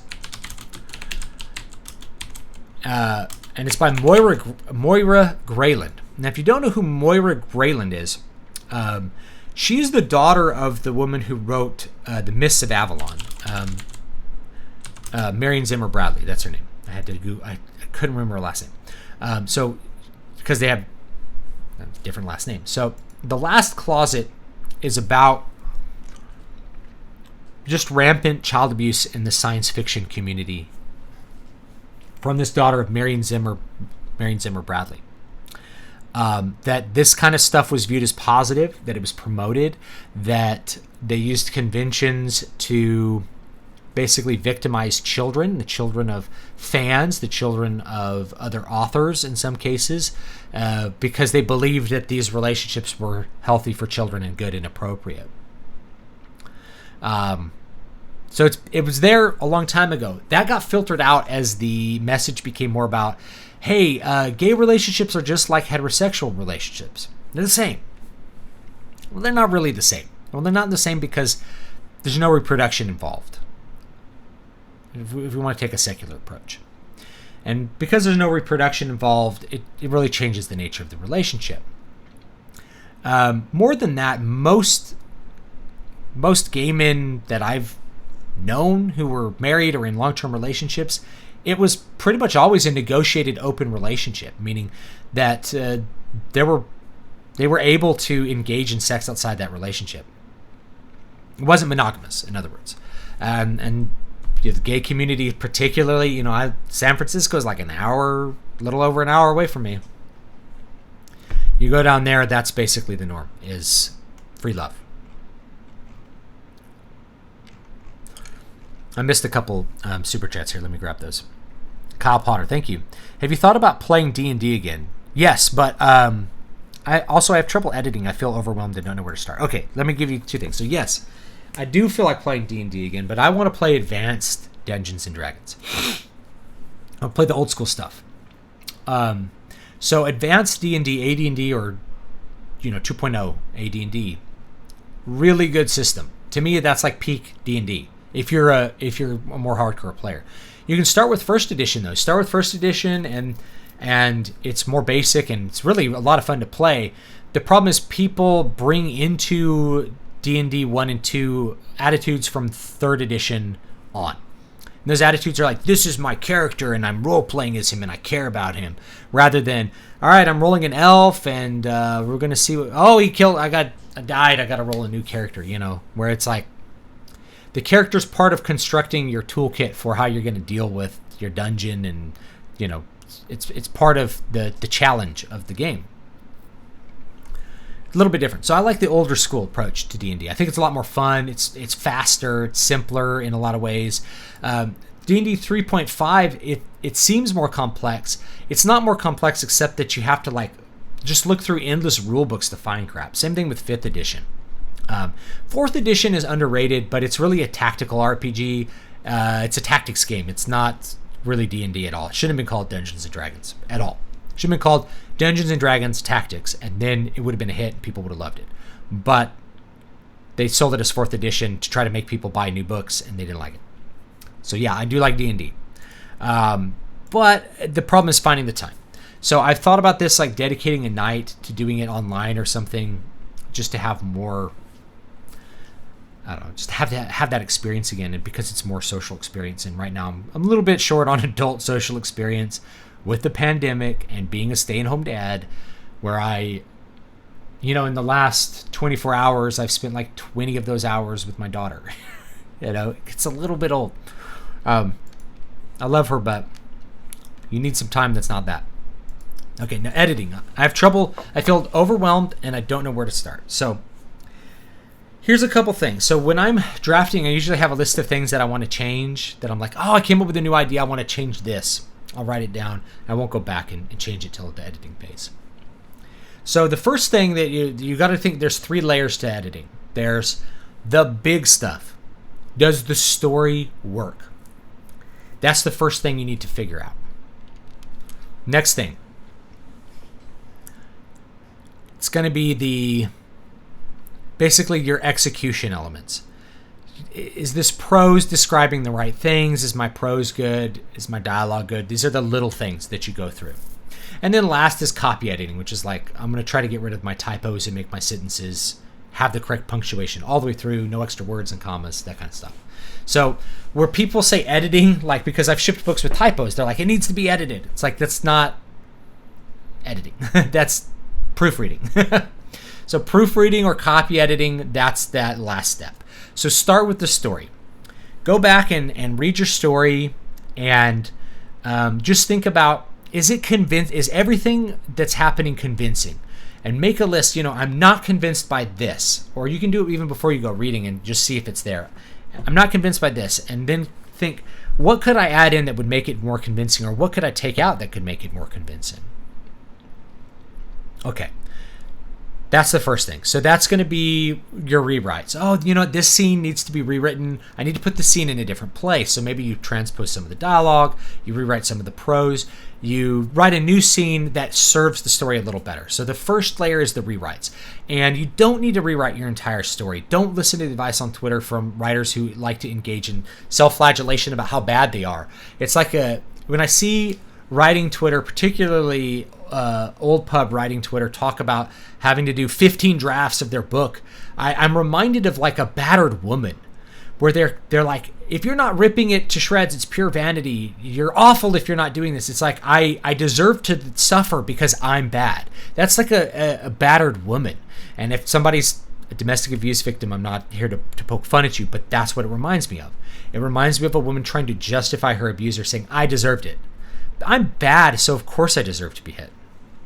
That's what it feels like when I see it. It's like, no, you don't deserve to suffer. Editing should not be a process where you suffer and you destroy the book that you love because it's not good and you're a bad writer. And if you don't destroy it and rewrite it 10 times, you're refusing, you're vain, and you're not realizing how bad you are. It's like, don't fall for that psychological torture. So that's the big one, rewrites.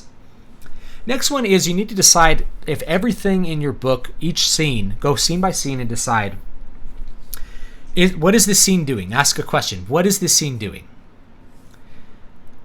Is this scene moving forward character, setting, plot? Is it exposing the setting right? Or maybe that doesn't matter for the scene. Is it showing the characters doing something or making decisions that are important to the story? Or is an event happening that is important to the story? If there's any scene that is lacking those in a significant capacity, it should be condensed with another scene or removed. That'll help you trim the total here. So I mentioned I edited down this one. It's because I had a lot of prose that was just full of explaining crap. And it was crap. It wasn't bad. It was just like, it's not necessary to character, setting, or plot. It's just setting. It's not character's plot. You need to kind of be doing all three, and it's just setting. So what's relevant to the plot, and that's all we're going to talk about. So ask that question. What a lot of writers tend to do is they tend to write scenes of characters talking to kind of show who the characters are. And that may be great for you exploring the characters, but oftentimes it's superfluous in the book and it should be cut. I'm remembering this scene again, I guess because I'm thinking about it, because I've been talking about it today, is the Stormlight Archive. And I think book 2, there's a part where Andalin is talking to Shallan about how to poop while he's in his armor. And it's supposed to be funny, but it's really not. And it's just like 4 pages, 5 pages of like, it doesn't really show anything about who they are. It's just mild characterization. It probably should have been cut, or condensed somewhere else. So that's the thing. And look at any of that, and if it's not serving the overall plot, think about removing it or shoving the relevant information into another scene. Then you're going to trim that down. At that point, then you're going to go through the little stuff. Look at the prose. How are your sentences looking? Does your dialogue sound convincing? Read it aloud. And then your story is done. All you have to do is proofread it and go through it. Have a friend proofread it if you want, mark any typos, or do it yourself. Go through and find the typos. Don't rely on something like Grammarly to find them. It's going to miss plenty of them, but you can use that as a good first kind of layer. Like go through Grammarly and get the big typos that are easy to find. And Grammarly will also make you rethink your sentences. It'll be like, this sentence is wordy, and you're like, is it wordy? You shouldn't believe Grammarly or your Microsoft spell checker. You should be like, is this actually bad style? And a lot of times you can look at it and you'll be like, no, I like the way that works. Screw you. I'm keeping it. If you read Tolkien, Tolkien didn't have any of this stuff in his prose. Sometimes he uses the word "and" like 30 times in a sentence. And it's awesome. It's an awesome sentence. All right, Kaku, $5. Do you think some novels or stories suffer because they keep bypassing logos and only deal exclusively with pathos and ethos? Yes, I actually do think that. So we're talking about logos, pathos, ethos. So logos would be the logic part of it, things that make sense. I think a lot of literary fiction just ignores, like the events of a plot tend to be logos. They're logical. There's a logical series of events, hopefully. They tend to ignore that and just focus on like character experiences and how they feel and like some philosophy they have. Ends up being bad. Here's a great example. So if you ever watched Neon Genesis Evangelion, it's this anime series, very popular, very well known. The final 2 episodes of the series are bad. And they are bad because they don't explain anything. They ignore the needs of the story and just focus on some kind of emotional inner response of one of the characters, and we don't have any context to understand that. You have to watch these other movies like Evangelion Death and then like the end of Evangelion. You have to watch 2 other movies to know the actual events that are happening, to contextualize why any of the philosophy and the emotions that are presented in those 2 episodes matter at all. They just come out of nowhere. But a lot of lit fiction tends to focus on that. It tends to focus on the feelings of what's going on and not what's going on itself. And so as a result, a lot of men find it boring because men are more attracted to the logical side of it. They're more attracted to how things actually flow. And since the plot is a series of events that connect with each other, that's where a lot of the logic tends to happen.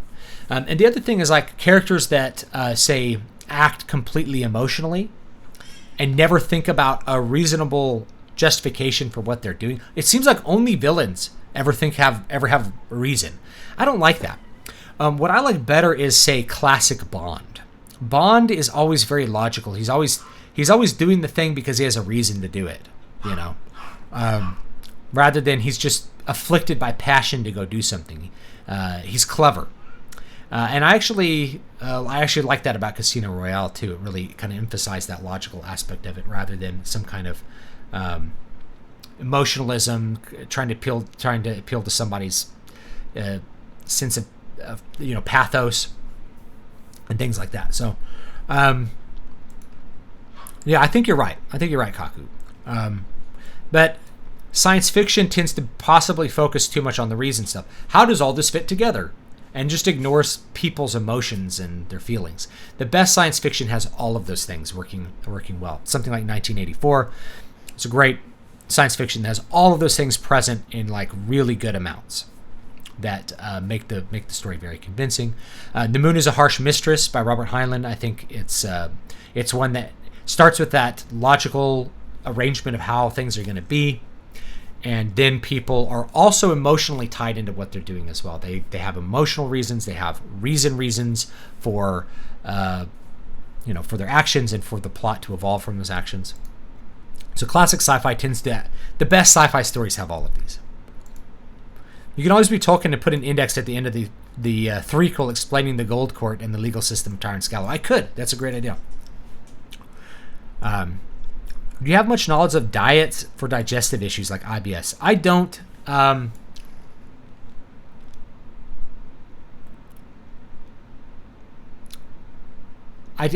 don't think I could point you to anyone that has stuff for IBS or like ulcerative colitis or something like that.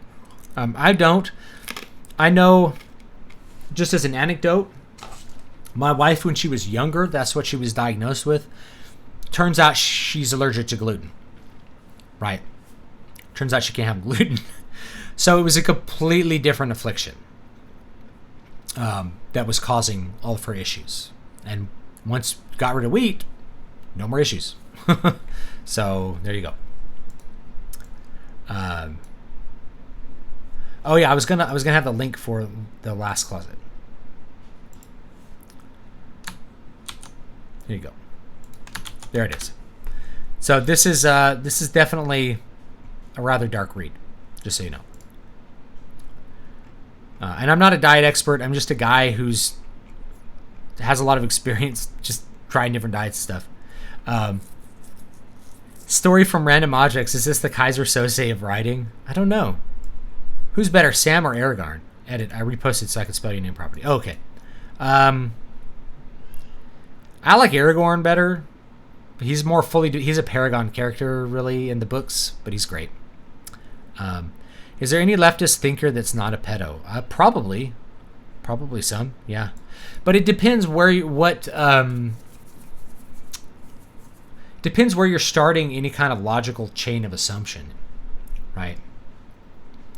So a lot of people on the right just start from a different set of precepts. They start from different starting points. And so a lot of stuff, if you take it to its logical conclusion, that's where you end up with like the crazy stuff where you're like, wait a minute, why is this all of a sudden being promoted? Why do we have like a kid dressing as a drag queen and stripping in front of strangers for dollars? Well, it's just, you just follow the logic to its natural progression. If he can consent to doing all the other stuff, then he can consent to doing that too. Harry Hay, the father of the American gay rights movement, boycotted the 1986 LA Pride March and the 1994 New York Pride March for banning NAMBLA. It took them that long. I didn't know that. But it makes total sense to me. Yeah.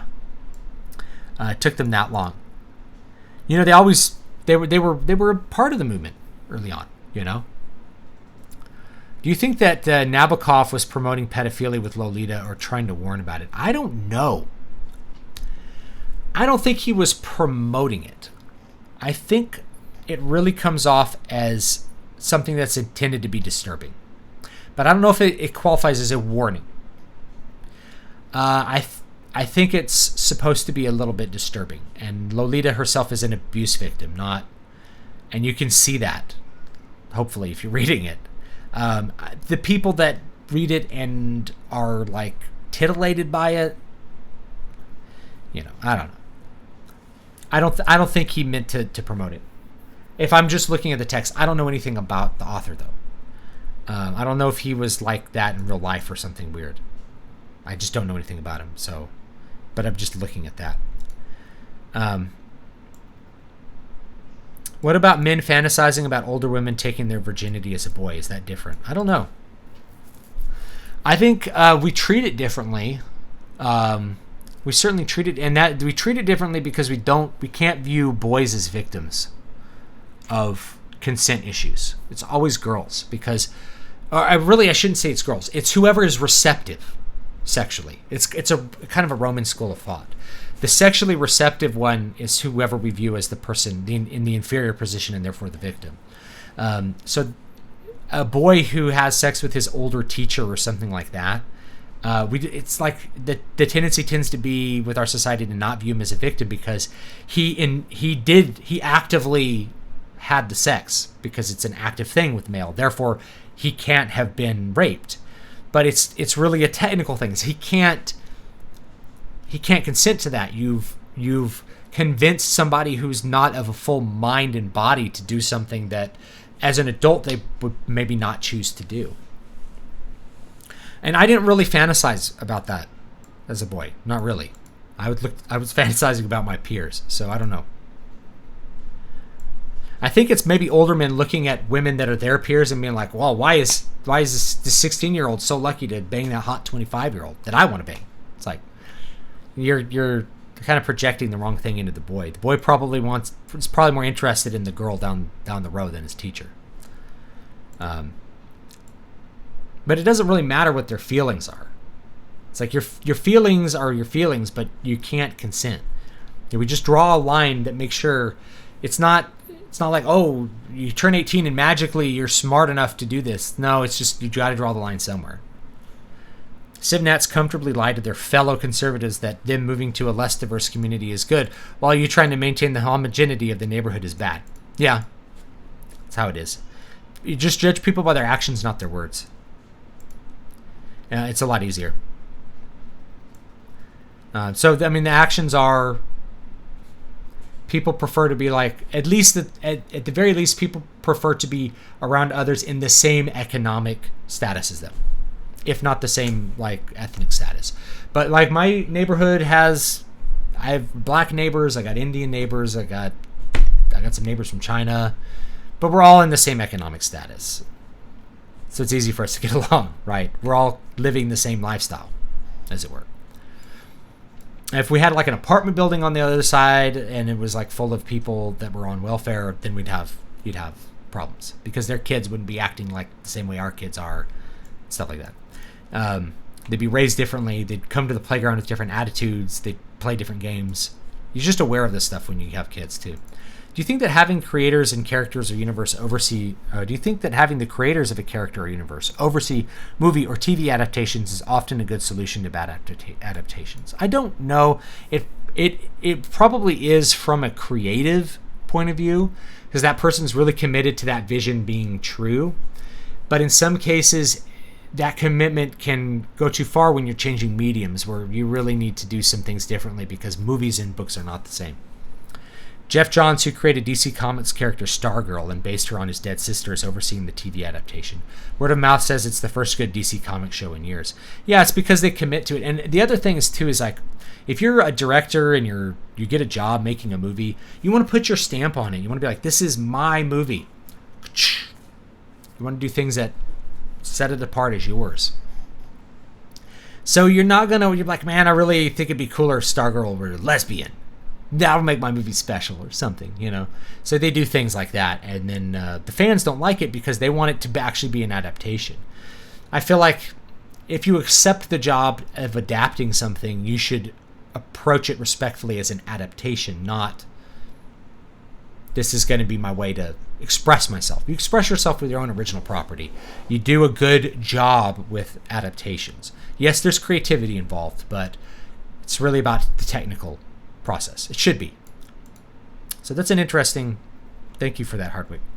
Cormac McCarthy uses the word "and" like it's a period or semicolon. So does Tolkien, and I don't mind it.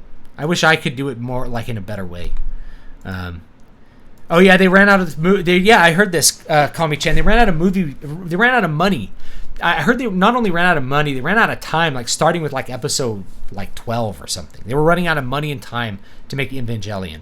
And so for the final 2 episodes, like you see sketches of the characters like drawn with like brush pens because they didn't have time to animate them. Like that's how out of money and time they were.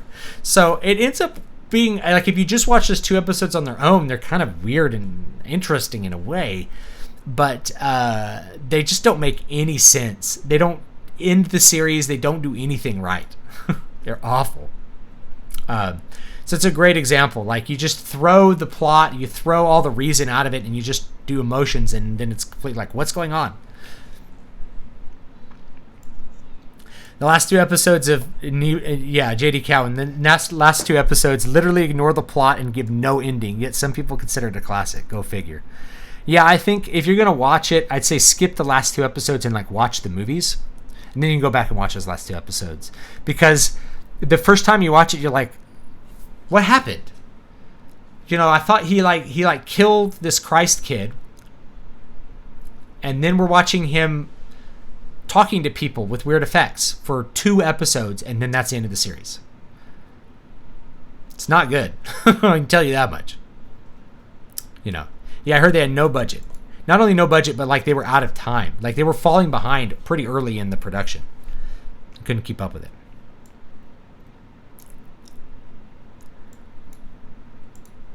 How much do you worry about making factual, scientific, historical, etc. errors in your books? Probably more than I should. I worry about it, but I don't know. People say Muramasa is very accurate. Hope it is. I know that some things aren't going to be accurate because I'm not a straight up expert on the year 1511 in Japan. I know what happened historically there, but I'm not an expert. So there's probably things that are wrong, but I just put them there because it makes the story work. I just try to make the story good. And most people who are historical sticklers will actually forgive you for most things if the story's good. And the people who are just pedantic, they're never satisfied anyway. So who cares about them? But I do worry about it. Grammarly, the GPS of writing. Your syntax is all over. Rewrite. Duck you. I like it this way. Less traffic. Yep. That's a good one. Thank you, Kaku. I like it this way. Less traffic. I never write with that kind of stuff on, by the way. Okay. So I don't write. Actually, I write with one thing on, which is like the Microsoft squiggle underline for like misspelled words. So because I don't remember how to spell everything. Sometimes I'm like, okay, let me just have it be fixed there. But I don't write with any of that stuff on because it's going to make you rethink your prose and the flow of your prose. And you go back and look at it, and it's good to have Grammarly point at a sentence and go like, did you mean to write it this way? This is too wordy. And you're like, damn straight I meant it that way. Why do independent contractors and business owners pay more taxes than employees? This is because employees and independent contractors pay the same tax, but employees are not aware of the payroll tax. So basically, there's a tax that your employer pays on your behalf if you're a standard W-2 employee. So the employer pays I'm trying to remember what it is, 12.5% tax on your behalf. And you pay half of it. I think you pay whatever that is, like 6%. They pay the other 6%. So as a self-employed person, you have to pay the full amount.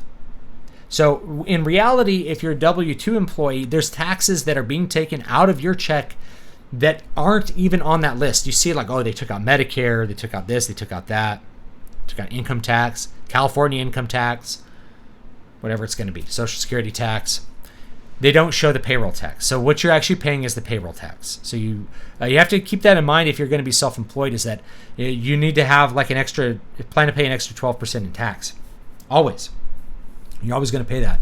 And you can't even you can't end up in even a credit kind of situation without having to deal with that. Kyle Potter, thank you for your help. I want to have my book up on Amazon by the end of October. That's a good timeline. That's what is that? That's 2 months. Yeah, you could totally do that if you have it written. I want to have my books. I've only played D&D 3.5 and Pathfinder. My friends have AD&D books though. So I like 3.5, but it's a really different game from AD&D. 3.5 also has like all the. I really like the setting from 3.5. I like the Neverwinter setting. The Forgotten Realms setting is really fun. It's just a really cool setting. And I like a lot of the rules. I like the multi-classing. I like all the crazy stuff in 3.5. But AD&D is where it's at. As far as gameplay goes, it feels so much quicker and more fun, and it's higher risk. You're gonna player death is a real thing. I think with 3.5 is where you started to have a lot of the evolution of like players can never die, and it's all about RP and stuff like that. And if that's what you're into, that's what you're into. But AD&D is a lot of fun. You could download it and just try it out. I'm too much of a Gen Xer to understand Discord. Could you explain it in less than 200 characters? What is it like? I'll explain it. It's a communication service, has a combination of voice chat and text chat. It's like if you took a bulletin board and put it in a little its own application window. That's what it is. It made it scroll like a chat rather than, rather than that. I don't really use it very much. Also, I double checked on that secret passage in the Leyawiin Castle basement. There's a lever in the barrel up against the wall down there. Okay, yeah. I haven't played a game yet, and it's almost 8. I need to go. I didn't play any games today. Meanwhile, the Eva rebuilds, the Eva rebuild movies, Part 4 already 5+ years late. Oh wait, Anna Wayne wanted to direct Godzilla. About Muramasa accuracy, Umberto Eco inserted stuff like Wittgenstein and others in The Name of the Rose, but readers complained about the modernity of 14th century literal quotes. Oh, yeah. Yeah, there's readers that are going to complain about that. They'll complain about anything.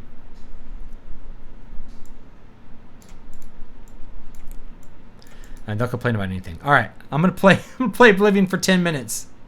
Nope. Oh no, I just opened Appleton. What am I doing? No, Appleton, you aren't supposed to open. Appleton, no, bad Appleton.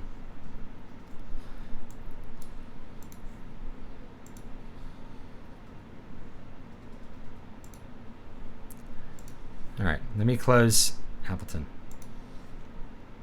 Unless we're not going to try to make music right now. It's too much. Too much. Ba-boom. 10 minutes, here we go. Just for fun.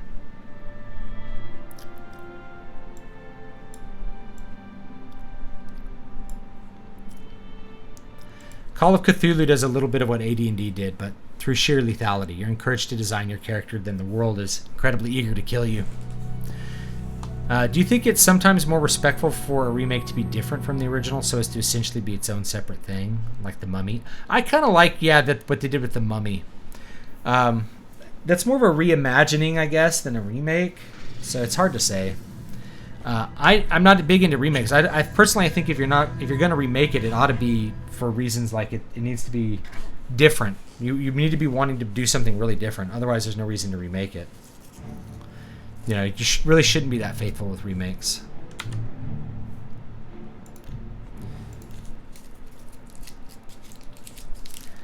Lord of the Rings Online is free to play, but I don't mind that game. What was I doing here? Oh, yeah. I was going to try to sneak in.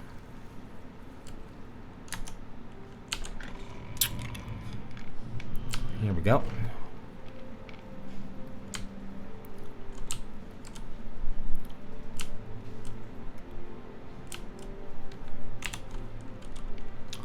Make sure there's no one down here, huh?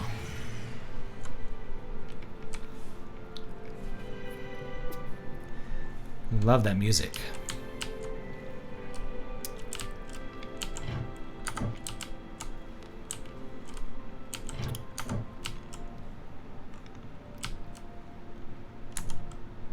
There it is. Secret passage. I always wanted a secret passage in my house. Now I own a house and I still don't have a secret passage. What am I doing with my life? I have no secret passages. I still don't own a Neo Geo. I said when I got older I would buy a Neo Geo, and I never bought one.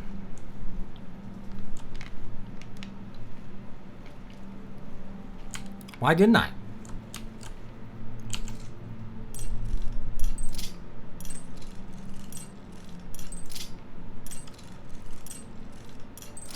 Here we go.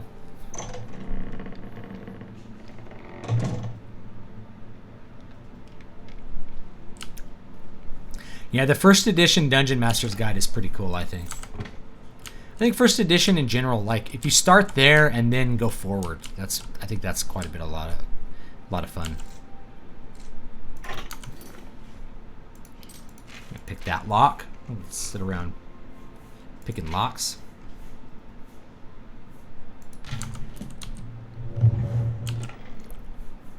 Oh, it's all.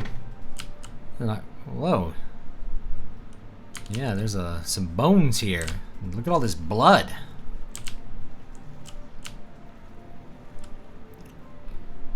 Yeah, this is where people are tortured. How about that?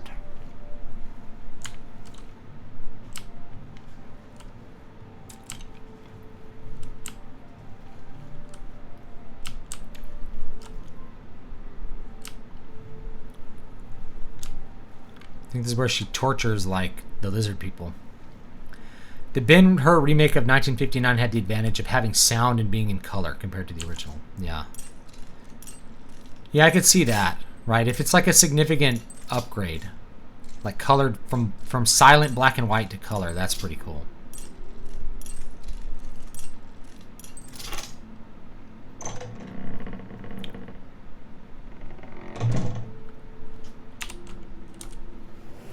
I like this harp song.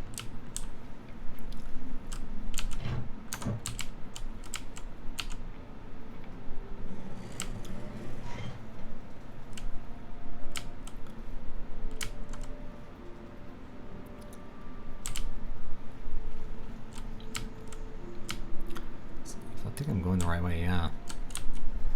There's definitely a guard up there.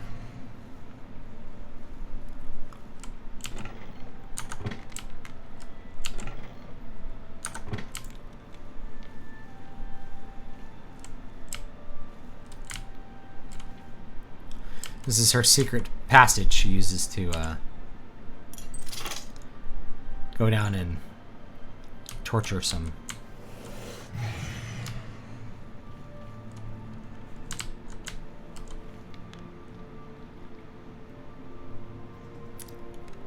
Torture some Argonians. What time is it?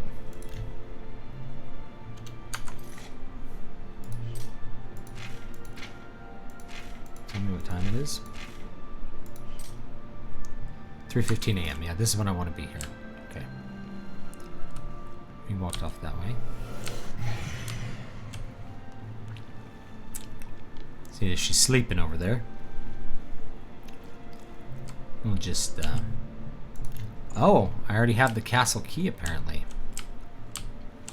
And then we just have to sneak over to her. Let's close that door so the guard won't see me.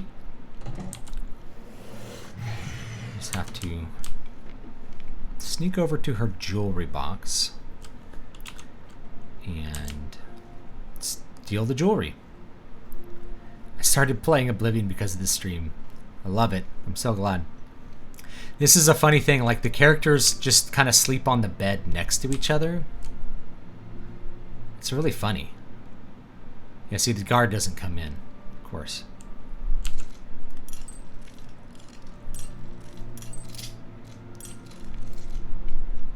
It was a little bit advanced for like 2005 to like have them underneath like sheets.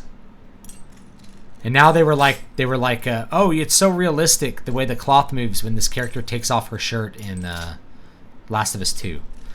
I'm like, I don't know. I didn't enjoy this movie that much less because the characters were sitting on top of the bed covers and fully clothed. It would have been nice if they were under the bed covers, but.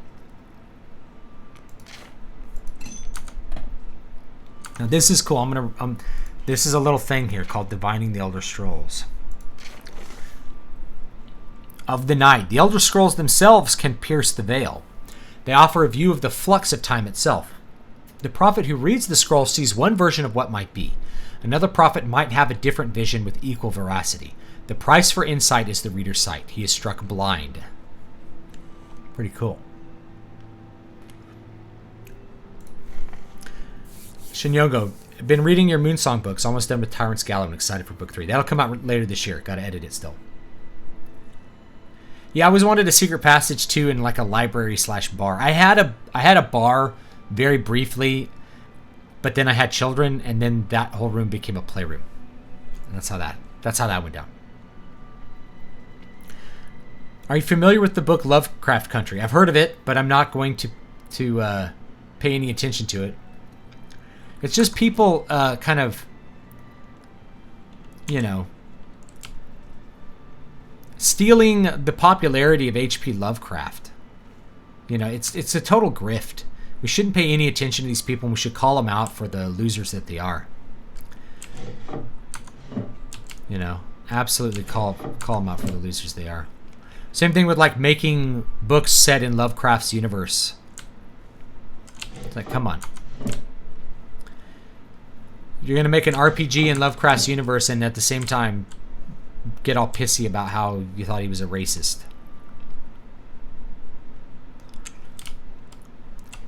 If you think he's bad... Oh, sweet.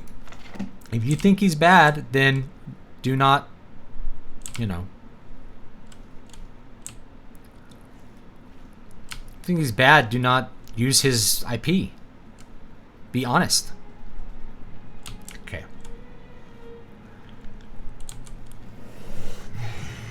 Yeah, I love this game. I love the music.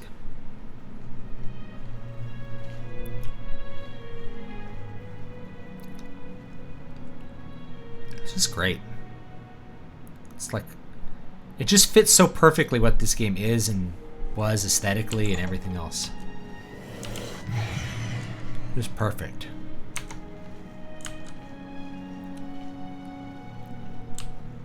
Just go back down this way. There we go.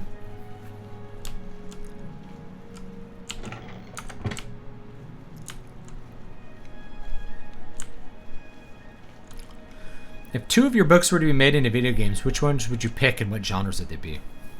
Muramasa, basically be From Software. They already did it. It's called like Sekiro. So that would be a good one.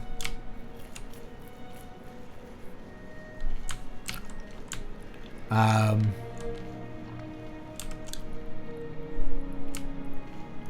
don't know. The others are stories. I mean, you could adapt them to RPGs. Something like Needle Ash could be a pretty decent tactical RPG. Something like Final Fantasy Tactics, or other battle tactics sorts of games. Maybe Last Remnant. Last Remnant's a great RPG if you never played it and you want something really different. Don't forget to drink the Countess's blood. Oh, I didn't drink her blood. It's okay. If I drink her blood, I might be over encumbered.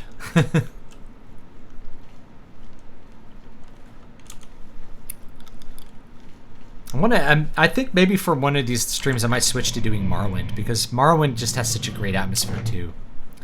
And I have like a pretty good graphical mod. I might set up like a new one. Like remod the game, just like start at ground zero again. Yeah, this girl gives you a little quest here. Are you the Count? Yes. You're a liar. You don't even look like a Count. Yeah, I do. I look like Count Dracula. Are you the Count? Then go away. Are you the... You're a liar. You have to talk to the Countess. What can I do? Some words should be shared. Only by friends. Go ahead. Well, I already got this, so Goodbye. doesn't matter. Have you heard Doug Tindapel has a Kickstarter campaign for the second Earthworm Jim graphic novel? Got the first. Feels like something kid me would have been obsessed with. Yeah, I think he did really good with it. They're good books, and he actually puts a lot of effort into the packaging, making everything really high quality. So Doug actually does a great job with that. And so if you want like high quality, I mean, they're always high quality books as far as the paper, all that kind of stuff. So if that's what you're looking for, you're definitely going to get that with one of Doug's books. They're definitely well made. Do you think singles in the past used to be more content than today? What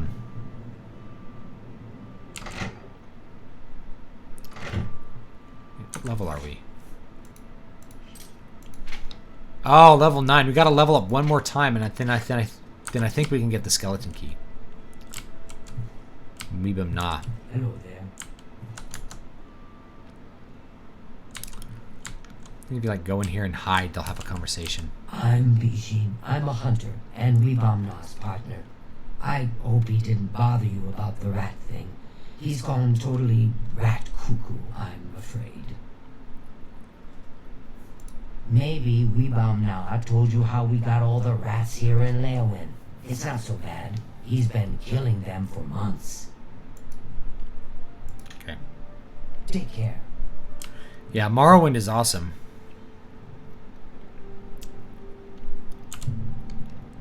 Oh, the first Battle of Needle-Ash had that exact feeling. Like I was reading about an RPG battle. Well, it was really supposed to be kind of just a historically tactical battle. But yeah, those things could fit into like a tactical RPG, battle RPG. See, I don't know if Singles of the Past were happier, but I think because people self-selected single for... You were more of a... I don't know, you were more of the exception back then, I guess.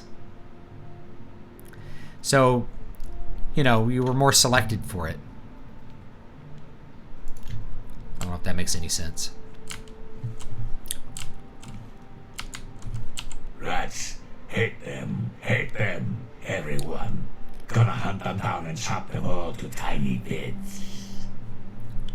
Oh, did I say that? Your first game streams got me to play Oblivion, and now I have nearly 200 hours. The game is a gym. I'm so glad to hear that. It's a fun game. We'll do Morrowind next. Morrowind's a gym too. Morrowind does some things like way better than Oblivion, other things not as good. I don't like the gameplay as much, but there's a bunch of things about Morrowind that are pretty cool. So maybe we'll do Morrowind. Goodbye. We'll maybe finish off Dark Brotherhood and do Morrowind. I think if you like hide, these guys will have a conversation, but you might have to be level 10. I think he hit the skeleton key somewhere. I don't know. You can play with the controller with Open Morrowind. Yeah, you can do it on your phone. I think I did a video on it. And how you can play Open Morrowind on your phone. Or any Android device, you know. Why does the prey approach me? Does the hunter have this one's ring? My ring. Oh, thanks to the claws of the clan mother, you have recovered it. Is that slimy Argonian dead? Did he suffer long? I hope so. You have earned the reward. I'll try to look at the next Morrowind overhaul, and then like I'll overhaul my Morrowind and get it all set up and stable. Make it look really good, and do it that way.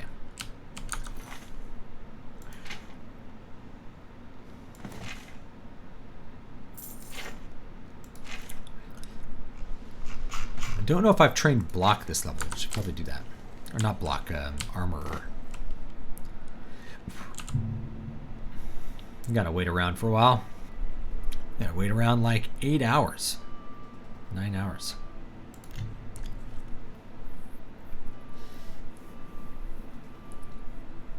Multiplayer Morrowind. I haven't tried that. Yeah, I like Oblivion more, leveling system and all, but I just like Morrowind is great. What sucks about Morrowind is that, especially early on, and this really sucks if you're kind of new to it. Early on. Not here, not in public. We must never speak to each other outside. All right, so this is the last Dark Brotherhood The member. detection is too great. All right, let's see if I can pickpocket her. She has the poisoned apple. Ah, but she has the venison. There we go. I might have to actually like kill her.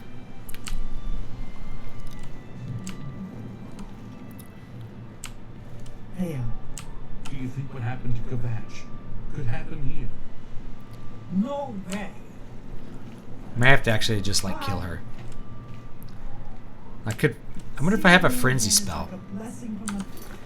Let's see. I might have like a frenzy that would work. I don't think I do. I don't think I do. Rally. Touch of frenzy. Alright, let's try it.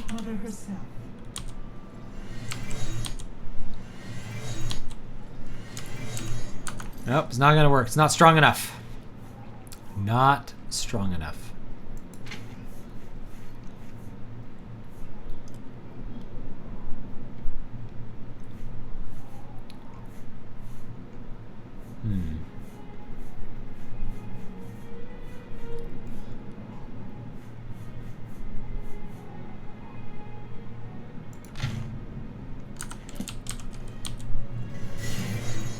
Yep.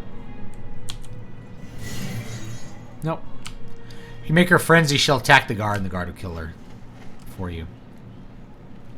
Seeing you again is like a blessing from the Night Mother herself. She must have gone out and hunted and gotten venison. Yeah, the first 7 levels in Morrowind, the challenge is really real. Yeah, because you start off... Sorry, I lost my train of thought because I started playing this game. You can't hit anything. It's like... You just miss.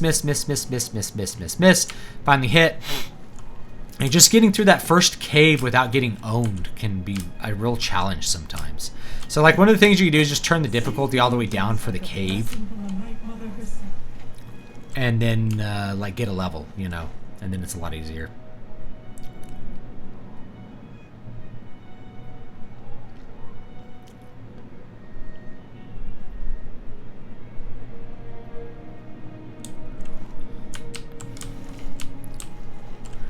All right. I mean, should I kill her? I don't know if I should even try. Seeing you again is like a blessing from the Night Mother herself.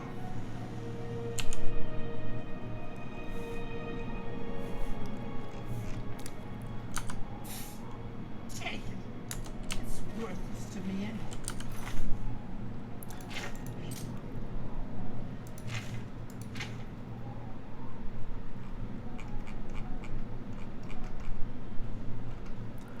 Alright.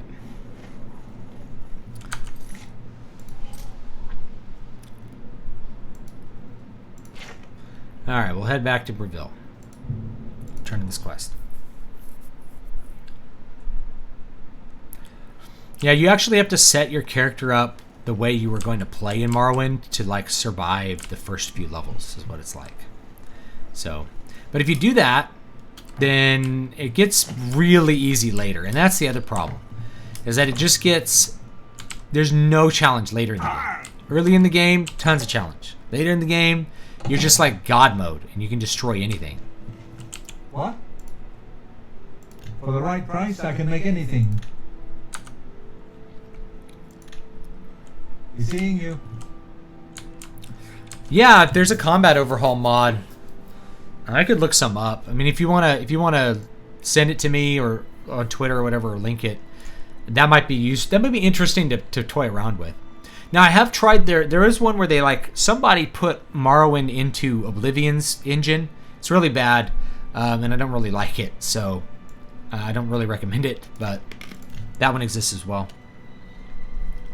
Do you think that the restrictions that John W. Campbell put on science fiction weakened the genre? Yes. Yeah. Science fiction is really like a subset of fantasy, and we should view it as such. Shouldn't get too hung up on, like, plausibility or something like that.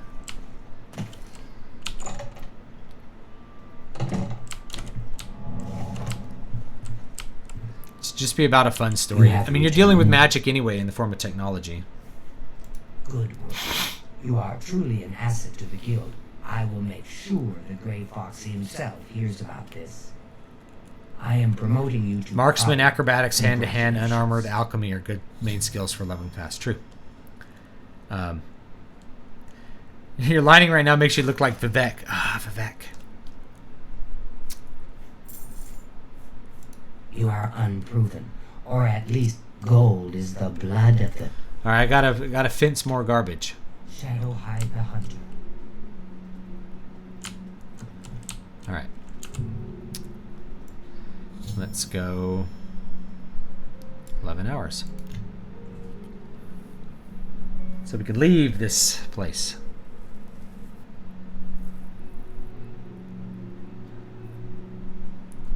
Then I should probably call it a night. I did not sleep very much last night, and I still have more to do tonight. I'm just gonna finish off killing whoever's there.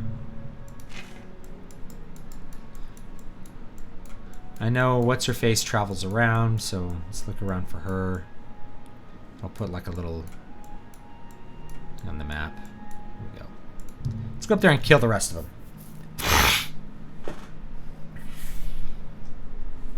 What are your thoughts on science fiction that sticks strictly to real-world possibilities? It's fine. There's nothing wrong with it. But to say that things that don't adhere to, quote, real-world possibilities, like half the things that they consider real, like, possible, we've already surpassed them. We've already done things which at one point were considered impossible. So, who cares? All right. You still haven't died. What the heck? All right.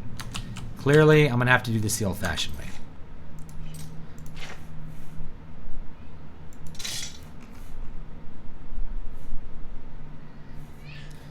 Which one's going to hit the hardest?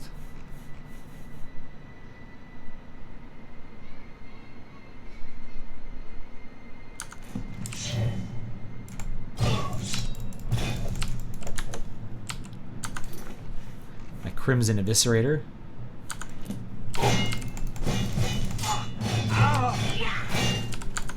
Now let's do...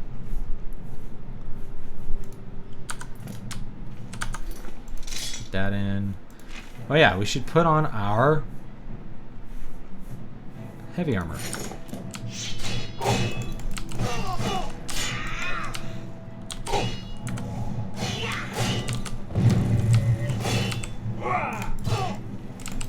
Stagger her a little bit. There we go. Killed her. Telendril's Ochiva note. This tells you where she's at.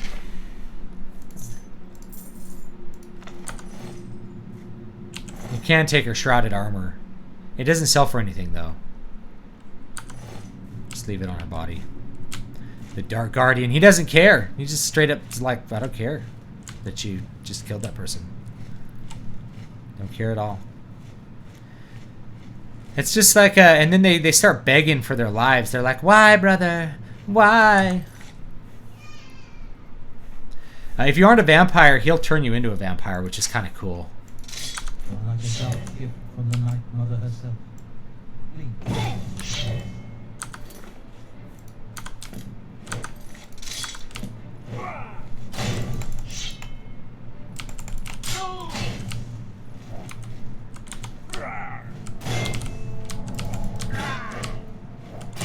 Oh wait, yeah, fire.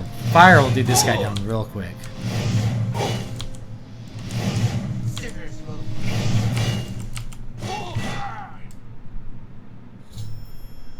Vincente Valtieri is dead. If I need further information on vampirism, I'll have to find it elsewhere.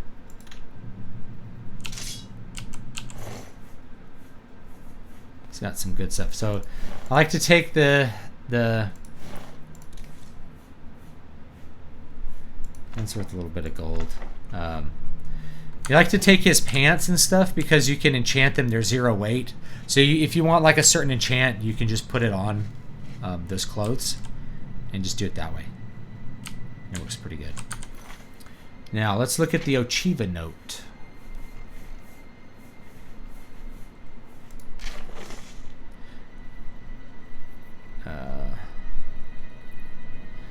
Lourdes and Sundus, Lewin,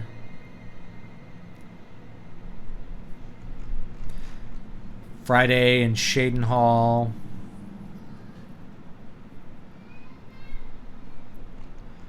Thursday, Shadenhall,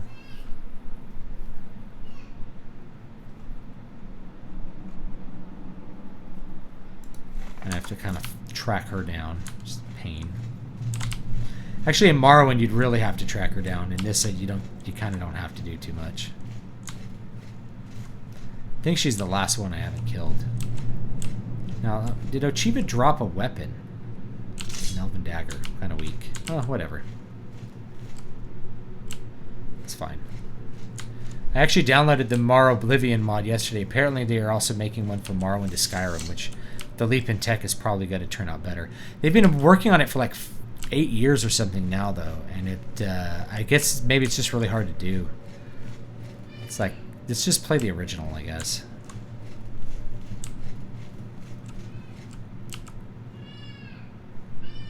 You're my baby. Yeah, the armor does look like a dress.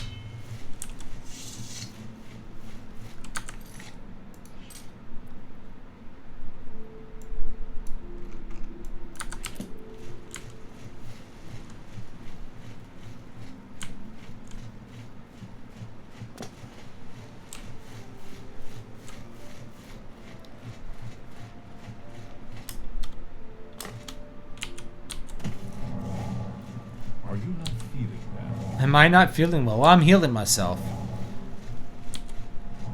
Get rid of this affliction called... I got hit by swords. Oh, she's in the inn. Hello. I hope Tessa is taking care of herself. She's a gifted healer, and she spends all her time helping others. So long. You won't get any of my... Seeing you again is like a blessing from the Night Mother herself. Oh, she's eating the poison apple. Yes. I've been hearing Yes, she's eating it. tales about Oblivion. The other NPC just looked down like, what? The purification is now complete. Every Dark Brotherhood member based out of the Shadenhall Sanctuary has been killed. I must now report back to Lucy and LeChance at Fort Farragut. She's like, what happened?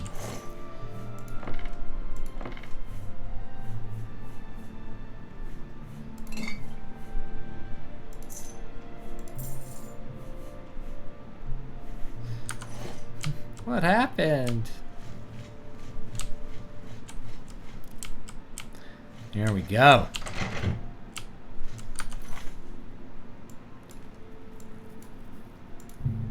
Yeah, mercantile builds are OP in Morrowind. You can do a lot more. The mercantile skill is like not at all dead in Morrowind, which is great. Like, there's not very many dead skills. There's some dead skills in Oblivion, which makes things a little bit annoying, you know.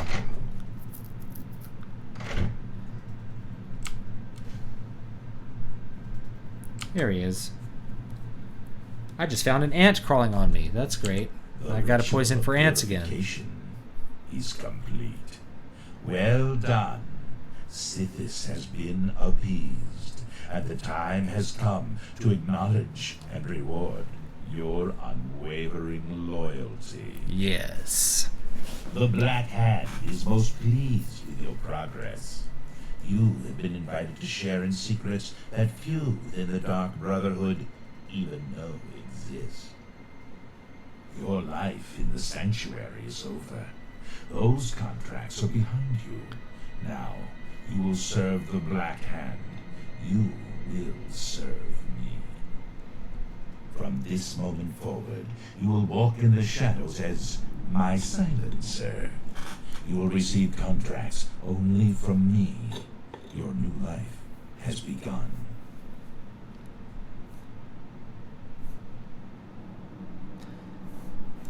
Hail Sithis indeed, my child. Now listen closely. No longer will you receive your orders directly. Instead, you will visit secret dead drops. Your next contract can be found at the Dead Drop on Hero Hill, southeast of here. A hollow in the moss-covered rock contains all you need to know. When you leave here, we will not speak again unless I deem it necessary. Ah, yes, there is one last thing. I have for you a very special gift. Special gift. Waiting just outside is a magnificent steed named Shadowmere. She has served me well. I present her now to you as a token of my trust and love. Now go, and may Sithis guide you in this new stage of your life's dark journey. Yes. The Black Hand is the Dark Brotherhood's ruling council. That hand consists of 4 speakers and 1 listener. 4 fingers and a thumb, as it were. This you already know. What is not commonly known among our family members is that the Black Hand employs a few additional numbers. As every hand has fingers, does not every finger have a nail, a claw, a talon? Every finger of the hand, every speaker has such a nail. These are the silencers. Each speaker employs his or her own private assassin to extend their reach and strike forth as necessary. My previous silencer perished while fulfilling a contract. That emptiness has now been filled by you. It is an honor without equal. All right. So yeah, Speechcraft is actually really useful in Morrowind because all the NPCs have way more to say. They have so much more to say than especially in Skyrim, you know. So you can just find out tons more stuff if you want to. It's really a lot more useful. Hoping for a Brotherhood revival when Elder Scrolls 6 comes out. The Dark Brotherhood and the Thieves Guild, I mean, the Dark Brotherhood especially was a little bit disappointing, I felt like, in Skyrim. It was okay, you know. It's definitely very okay. Just wasn't as good as this one. And where's the horse? It's all dark, so I can't see it. Down in the glade here. There he is. The new horse.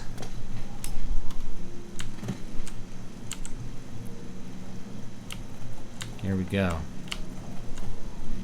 There's Prior Maberel's horse. There he goes. Okay. And there's a deer. Alright, I'm going to save the game. And I think we're going to call it there, guys. So thanks for joining me.